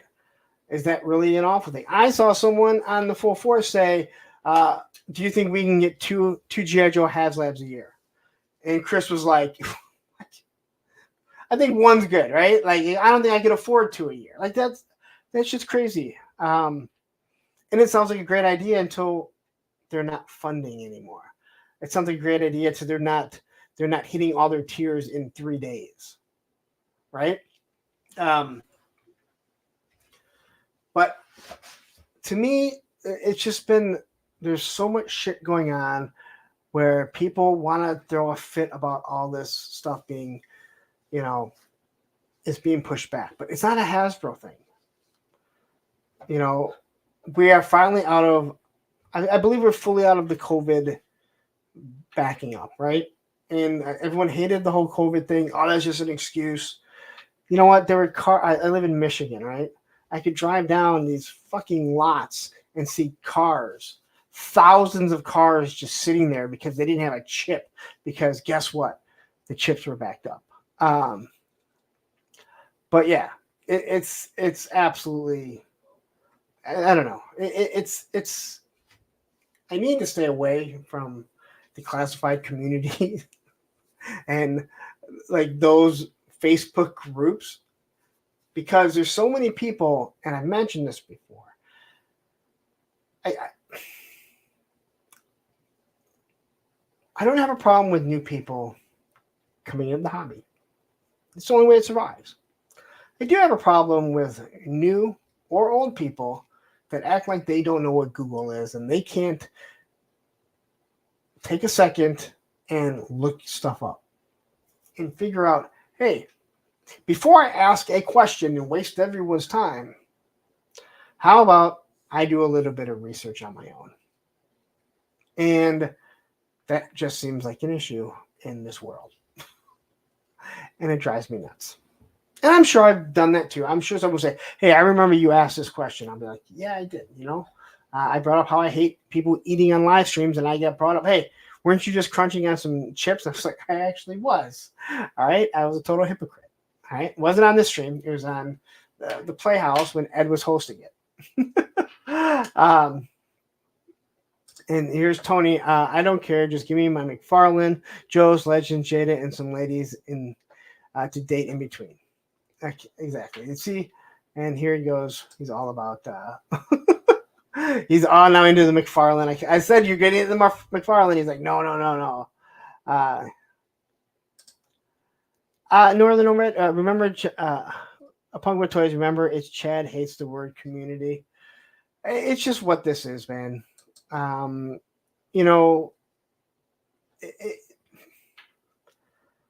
guess the thing when it comes to community, there's different types of communities.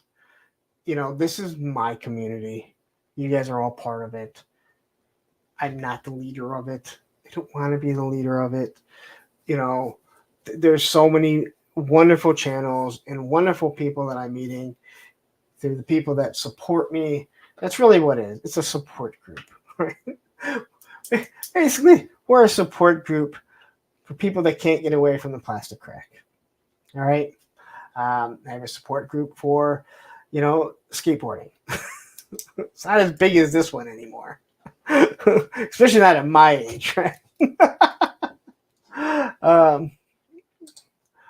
Oh, that sounds awful. Remember when you go to the library to do actual research? No excuses now.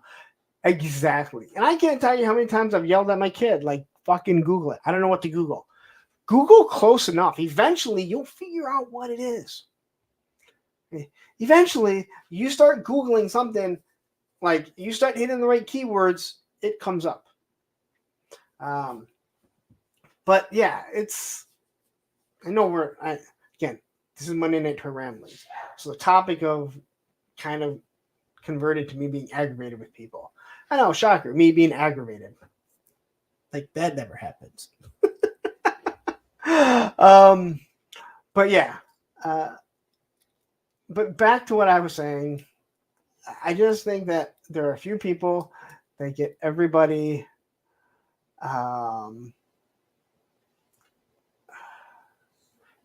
riled up. And it's other things too, obviously. Richard Burns, you are absolutely correct. Because when I started skating again at 40, I thought there'd be very few of us. There is a lot of us. And I tell you what, the pros, especially the vert skaters, they are still doing it at a high level. And this is absolutely why I'm so tired of hearing people talk about how wonderful LeBron James is at 38 and what he can still do. Fuck you, LeBron. You have the best fucking, the best trainers, the best nutrition. All right. You're one of the best athletes. Don't act like doing it at 38 is that great. Tony Hawk is in his 50s, approaching 60s, and he's still kicking ass better than most vert skaters to this day.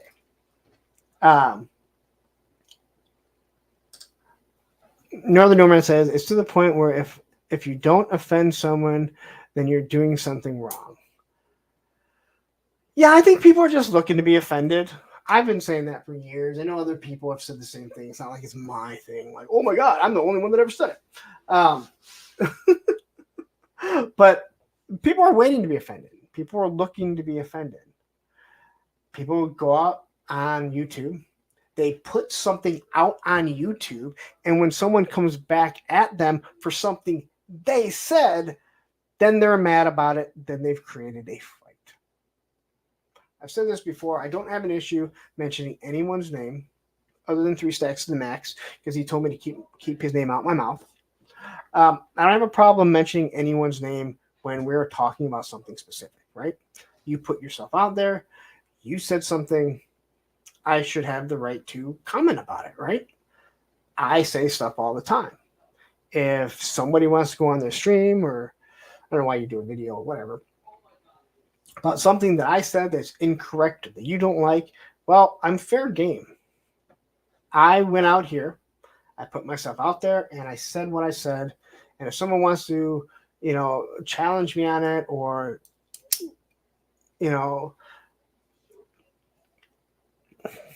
go against something I say and say, hey, this is what you said wrong, then that's fine. That's why we're here.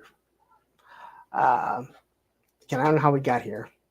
I don't know how we got here, but goddamn, we got here. And here I'm like, I may not make it 4 or 3 hours. But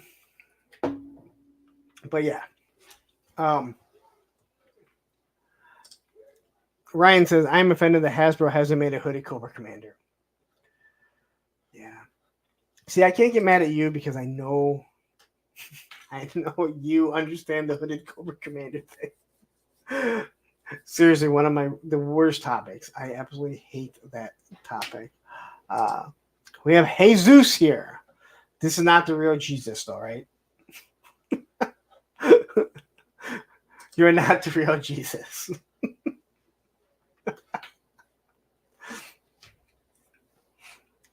I know that is a common name in Latin-speaking countries for the name Jesus, but I don't think I've ever met someone named Jesus, like actually named Jesus here in the U.S. I'm not saying no one is named Jesus, but I feel like it's one of those things that nobody has ever. No one names their kid Jesus, but they name Jesus in Latin-speaking countries.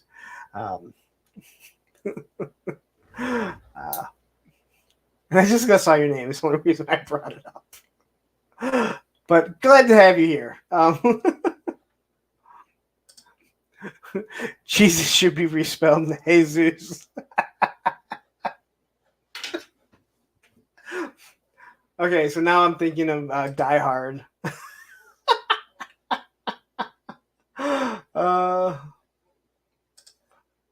Forefather says, my departed uncle's name is Jesus, actually. Is it Jesus or Jesus? The only Jesus that I can think of is the one from The Walking Dead. Again, I'm not saying that it's not true, because I'm not saying that there's no one named that. I'm just saying I've never heard anyone. But then again, I've met very few Larrys or Lawrences in my life.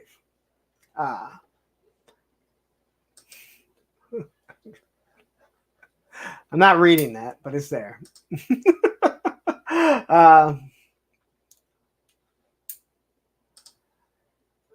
Dude, Johnny, that is nuts, man. That is, yeah. I'm disappointed that Hasbro hasn't released a classified repeater yet. Sonny, you need to replace the word disappointed with offended, because you're supposed to be offended by everything. Anyway, wow, I really went off topic today. Thanks, guys. Always makes for a good, interesting stream, right? I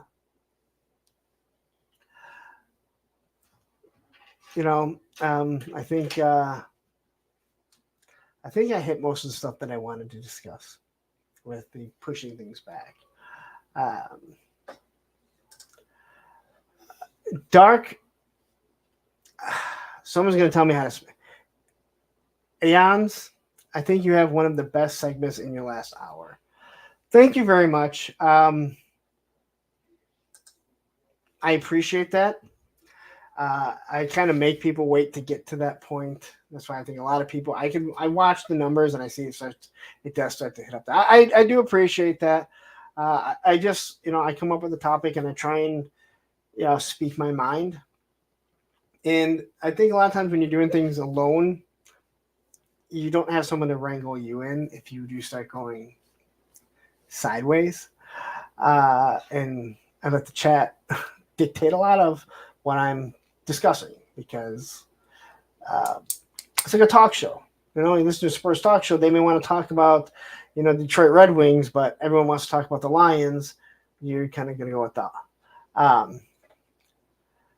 I guess, I don't know.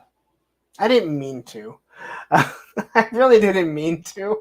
And again, I don't know. I have a hard time not just saying what I think when asked about something. And I do feel bad because he just wanted to know my honest opinion, and I assume that it had something to do with two of the videos that had recently come out, especially one that came out this weekend. So just trying to see if there's anything else here. Jesus says, hey, Lawrence, keep up the good work. I'm from Mexico. I kind of assume so, or at least from one of the Latin-speaking countries. No, thank you very much. All this stuff, it really does mean a lot to me. It means a lot to me that you guys, we had 90, almost 100 people watching in the last hour of the show. There's a reason why I go past 3 hours now. It's because people start tuning in, getting people from all over, from all different countries now. I don't think I have people from 56 countries like Viper Island that he's seen in 56 countries. I have a feeling that we're all seen in just as many countries, considering other than like North Korea, where they probably don't allow you to see stuff like this. I think we're all available in all the countries, right? Like, there's not like one person that's like, oh my God, I have YouTube, but I only have Viper Island. I don't have a Punk with Toys. I don't have a Toy Kind of Mood. I don't have the Full Force. I don't know why they're blocking those ones. Like, I'm sorry. Him and his bullshit is just something else. Yeah. He has a lot of fake news, but a lot of the stuff isn't fake because he goes to the Full Force and gets it, right? He's never first to anything. He's never first to anything because we can't be first if you got to wait for someone to give you the news. Again, talking about him quickly, when he talks about how like people are jealous of him because of how many subscribers he has. I'm not a news channel, right? Shark News, he does news, right? The Full Force, he does the news. I talk about like the news of stuff on Mondays. Every now and then you'll see me like post something on Instagram, right? I don't do videos to talk about the news because I don't really give a shit about that. You know, I mean, I give a shit about the news because I like to see it. I don't give a shit about reporting it. I don't want to be the first to it. I'm going to talk about it on Monday. You know, sometimes if I see something that is out there, I'll throw it up on Instagram, but usually so is everyone else. So the way he talks, we're all jealous of him. Like, dude, you don't do lives because you know what your chat would be. You would have to have a moderator there just to block you all day if you were Viper Island, right? Because so many people would be in there bashing you. Or you just have the comments turned off, like Hasbro. I know people don't like that Hasbro turns stuff off, but let's be honest, what are you supposed to do when we know the type of shit that gets thrown at them, which half the time isn't even, their fault. But yeah, I don't know. The guy is he's something else, man. And it is great to see him start losing active subscribers. I believe Analog Toys is actually the one that has said, he's losing active subscribers. And if you guys don't realize, I mean, you could have 20,000 subscribers, you could have 40,000 subscribers. How many are active? That is the big thing, right? And you can think about how many channels that you have subscribed to that YouTube does not put out there, right? They don't show it to you because you've forgotten that you've even watched it. So you subscribe to a channel, you're not even an active subscriber anymore. You're just a subscription. He took the photos of Naga Hide that Chris shared and posted them, but completely ignored mine. And I LOL'd when I saw that. Wait, so he took Chris McLeod, who posted your stuff, and I know he did give you credit, and showed them, but did he give the Full Force credit? I mean, people keep saying he's starting to give credit. Again, dude, just be you then. I mean, if you're going to be a dick about it, just be a dick, all right? Just stick with it and say, hey, you know what? I'm not giving anyone credit. All right? I mean, it's not good for your luck, but you can't change what everyone already knows. No, he's starting to give credit to certain people. No, Punk. He took the other guy's photos from Chris and ignored. Oh, okay, all right. Yeah, but he hit you with a copyright strike too, didn't he? I didn't even know. I didn't see all the ones that came out. Yeah, but he'll give credit to certain people. He was giving credit to Royals, the guy that keeps doing all he's doing all the 3D renders of non-existing figures, and he gives him credit, but they're not real. This guy is doing 3D renders to make them look like Joseph. Hey, if they do this figure, this is how it might look, right? He's giving credit to that guy. All right, but that doesn't really count. Derek, you're right. Give credit. It's not hard. And here's the whole thing. Robots. That's right. The whole thing with credit. There have been times that I've forgotten to give credit. But I think when it comes to channels, you'll see people give credit, and at times someone just forgets to mention, where the picture came from. Or maybe they don't know where the picture came from. Or maybe they give credit to the wrong person because they saw it on the Full Force, but it came from someone else, right? But people will give you a break because if they see, oh, hey, normally they give credit, but maybe they missed it. They didn't realize it. It's not a big deal. But when you're so dead set against it. You do make videos talking about how you don't give credit to people that that don't deserve it. Like how, again, it goes back to what I was saying about Analog Toys. He does a whole, and I didn't watch the video. It was sent to me. That's how I saw it. I would have never seen it. Where he talks and attacks Viper Island and all the people that he's been copyright striking, and then didn't say me. Now, easily he could have said, "Hey, this happened to a Punk with Toys. I do not share the same. I do not share feel. I don't have good feelings for him. I do not like his channel, but he is someone that's been attacked." But in the comments, he clearly admitted, "Oh, I knew, but Punk's a cunt, so that's why I omitted him." Well, how am I supposed to watch any of your content and think that you're going to be anything other than biased towards your feelings, right? And you can easily say, "Well, I'm not a news reporter." Okay, well, you're not a news reporter. That's good. So I shouldn't take anything that you say as, gospel or anything that is knowledgeable. 3-star draw says the renders, and he never mentions that he's not affiliated with Hasbro, further spreading people's thinking that it's the real deal. So Tony and I have had this talk. So Tony and I had this talk, okay? And I'm assuming you're talking about Royal Robles. And I said the same thing. He does not say that he does not say they're Hasbro, but if somebody asks, he'll tell you that they're not. They're just his digital renders. And I am absolutely 100% with you. He should come out and say, "This is, these are my digital renders. These are not Hasbro's." They had to say something. I had to say something. But they also had to say something in the classified community to put it out there to say people thought that was the actual HasLab that was coming out. There was leaked images of an APC, and I had to address it on this. Jeremy Kimberlin, he had to address it because he had numerous people, I believe he said, that contacted him saying something about it.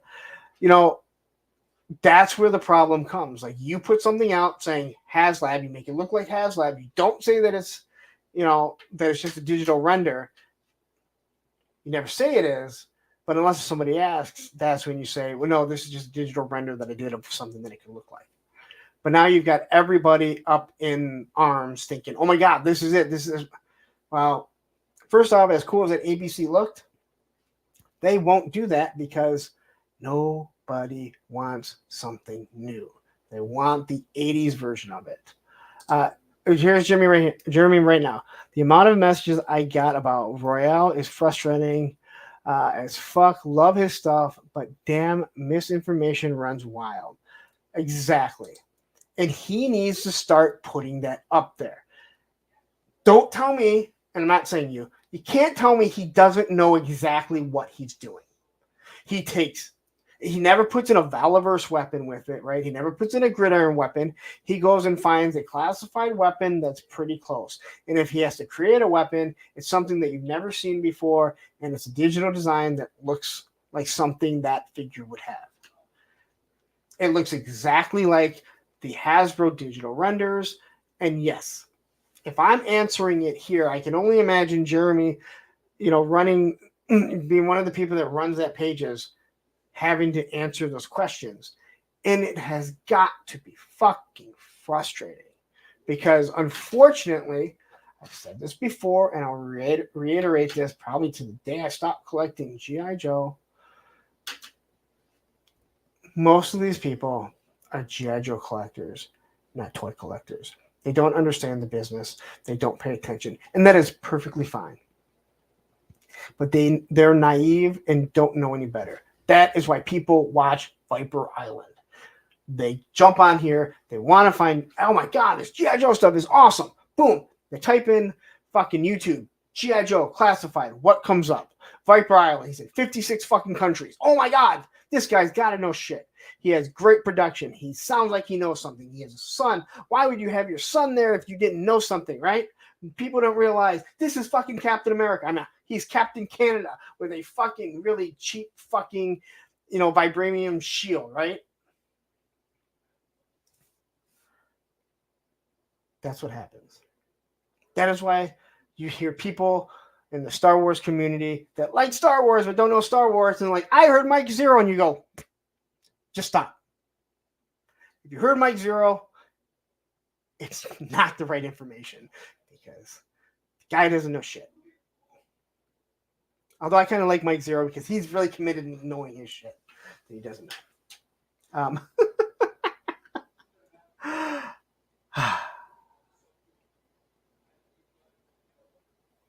I don't know what else I have to say. Again, I could probably go on for another 45 minutes easily. Jeremy says, also those SoCal exclusives like Starduster and Monkey Wrench and Bike going through the community tricking consumers is annoying too. Oh, yes, the monk, yes. I know which ones you're talking about. Well, I know the Monkey Wrench. I know the Starduster one, but I know the Monkey Wrench one. Yes, that one is yeah.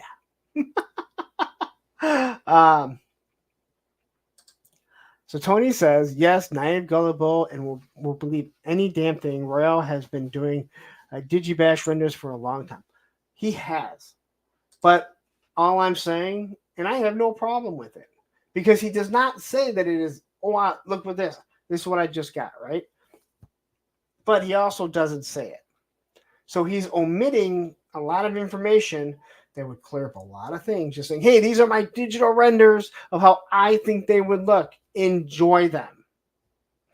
Don't get me wrong. He could fucking write that. Hell, he could put a fucking watermark that says, these are not Hasbro's, these are mine. Have fun right over the whole fucking thing. And people would still think that they're actual Hasbro, digital images of figures that are coming out, because that's how people are.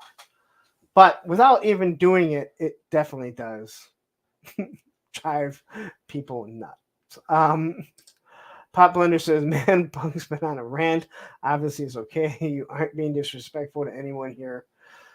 No one's even been disrespectful here. And I'm not even, I don't know. I'm just giving my opinion. You give me a forum to talk. I'm going to talk. All right.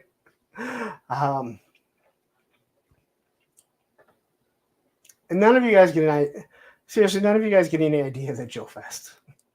All right, please. Please don't. I don't know if my little heart can take it.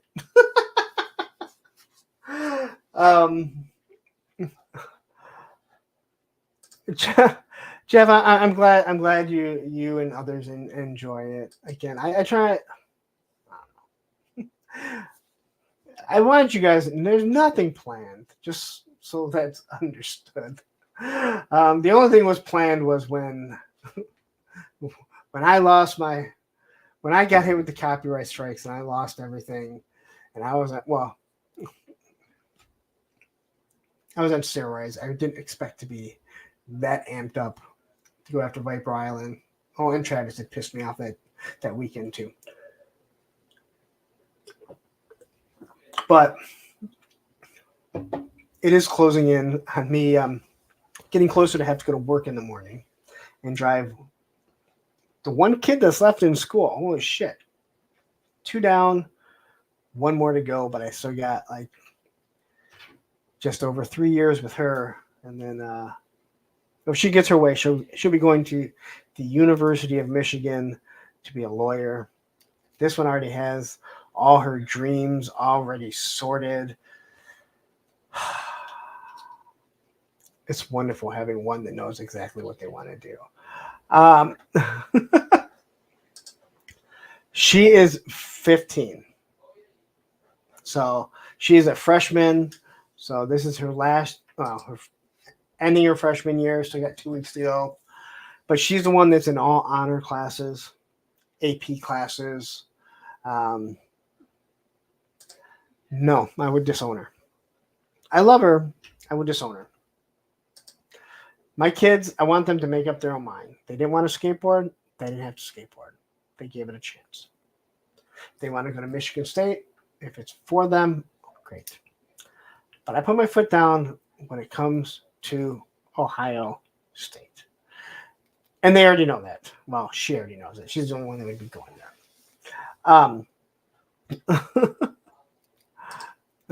Four Feather says, oh, damn, mine is starting third grade next year. Time flies. Oh, man, it does, man. I'll say this, especially if you have a little girl, but either way, enjoy every second you get with them, because they get to the point where they don't want to. My daughter, if I say, hey, come watch a movie, she'll come sit down. We pick out a TV show, she'll watch it. A matter of fact, we've been watching Buffy the Vampire Slayer. I was actually going to sit down this weekend, and I've been wanting to rewatch Meet the Robinsons, right? The Disney movie, which I think is absolutely hilarious. See, I love this. Look at this. I like 19. Look at this.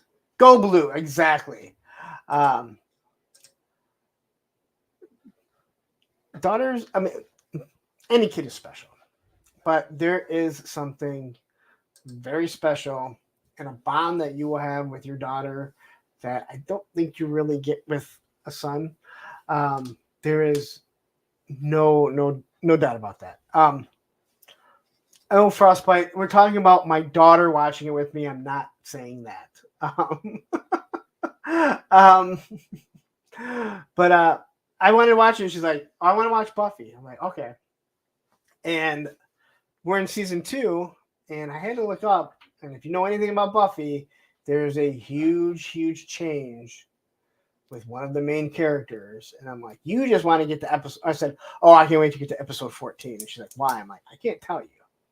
But episode 14 changes everything about Buffy the Vampire Slayer. Mine probably would have, but I started watching. Now, my oldest, who is my stepdaughter, or my ex-stepdaughter, when I met her, they used to watch, or she used to watch with her papa, Justice League, the Justice League American. So, of course, when I met my ex, and I got to meet her daughter, and we would watch all that type of stuff. Like, that was our thing. So we collected the Justice League figures. I still have a whole bunch. So I have all the ones that she had in a bucket downstairs because I don't get rid of anything. But yeah, it is so cool because here's what you'll find. You've probably already done this, Four Feathers. You'll start watching shows they like. And every single one of us, if Ed is still here, I'm sure he's done it. I'm sure Matthew has done it. I'm sure Tony has done it, especially with a daughter. You'll find yourself watching a TV show because they want to watch it. And then you're watching it, and then you look around and you realize, oh, shit, they left. I'm watching this alone. But you have to finish it because now you need to know what's going to happen next. You need to know what's about to happen. And yet you don't care. So it is, it is weird, like when it comes like that. She also liked the Nicolas Cage Ghost Rider movie. She picked it out She picked it out at the $3 Walmart bin, and I know not too many love that movie, but she loves the story, and it's our movie. And that's awesome. I have told the story. We watched Aquaman. And it is such an awful movie, but it is so awesome. It is bad. So when Aquaman 2 came out, I was like, do you want to go see Aquaman 2? And she's like, yeah. Sadly, it wasn't as bad as the first one was to make it so bad that it was that good. But that was something that she wanted to go see. She went and saw Transformers with me. The Transformers cartoon, right? I thought it was the 86 movie. So My bad. And it being the first 4 episodes of the Transformers TV show. But that's the type of thing. Like, exactly. They'll pick out a movie. It might be a movie you think is absolutely awful, but because they like it, or vice versa. There's vice versa. There's certain movies that I think are awesome that they like because of that. With that said, watching Spaceballs, my son sat down with me last night. He's like, I'll try and watch it again. He got up probably about 30 minutes into it. He goes, I still don't think it's that good. and I wanted to be like, you just need to see Planet Spaceball. Rachel says, my daughter introduced me to Death Note. I really enjoyed it. No, I got you, man. Yeah, I've been watching some of the shows as well. Yeah, exactly. And again, you'll find a whole bunch of stuff, but here's the other thing. In any of us with older kids, and you'll start realizing this probably around 3rd, 4th, 5th grade, you kind of start sitting back going, I'm going to start missing some of these little TV shows, these kid TV shows that there's no way I'm going to watch ever because I don't have little people to watch them with. But you're like, I'm going to miss some of these when they're no longer watching them. Because like Sid the Science Kid, right? It was hilarious. And they loved it. My son loved it. And so there's all these little ones that you end up not watching because you're just like you don't even know the stuff you're missing. And I've always said, I don't care. This was when Disney was still making pretty good movies, like princess movies. I'm like, you're going to be taking me. We're going to be still going to see movies because Disney was still making really good like movies, cartoon movies and stuff, animated movies. And I'm like, we're still going to have to go because they still make really good movies. I'm not going there as an adult, a male adult, to watch a Disney princess movie. Because let's be honest, it's creepy as fuck.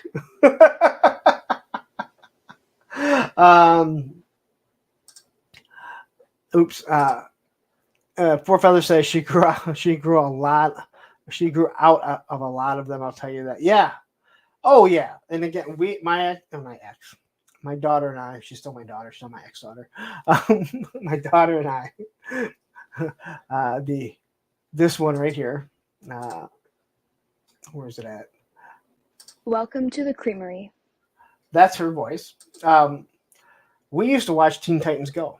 I've heard people say how much they hate Teen Titans. How much they hate Teen Titans Go.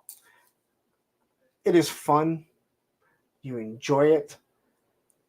I don't care that it's campy. We used to watch it and we had a blast with it. So anyway. All right. It's been 3.5 hours. I do have to wake up in the morning. There's 62 of you watching. Please, if you haven't yet, please hit that like button. Hit the subscribe button if you haven't. I know a lot of times this is how the YouTube algorithm works. You start watching something, you realize you're not subscribed. Please hit that subscribe. Last I checked, I was almost at 4,400 subscribers. Trying to hit 5,000, obviously, because 5,000 comes after 4,000. But please hit the like button. Also, in the description are all the links to the different affiliates that I have, whether it be Amazon, Entertainment Earth, Hella Dope Toys. Use them. It helps support the channel. It helps support it helps support the channel, Amazon and Entertainment Earth. Hella Dope Toy one actually helps support Hella Dope Toys. So please use them all. And yeah, Greg, we'll be talking Spaceballs over on Punks on Film this Thursday. It should be fun.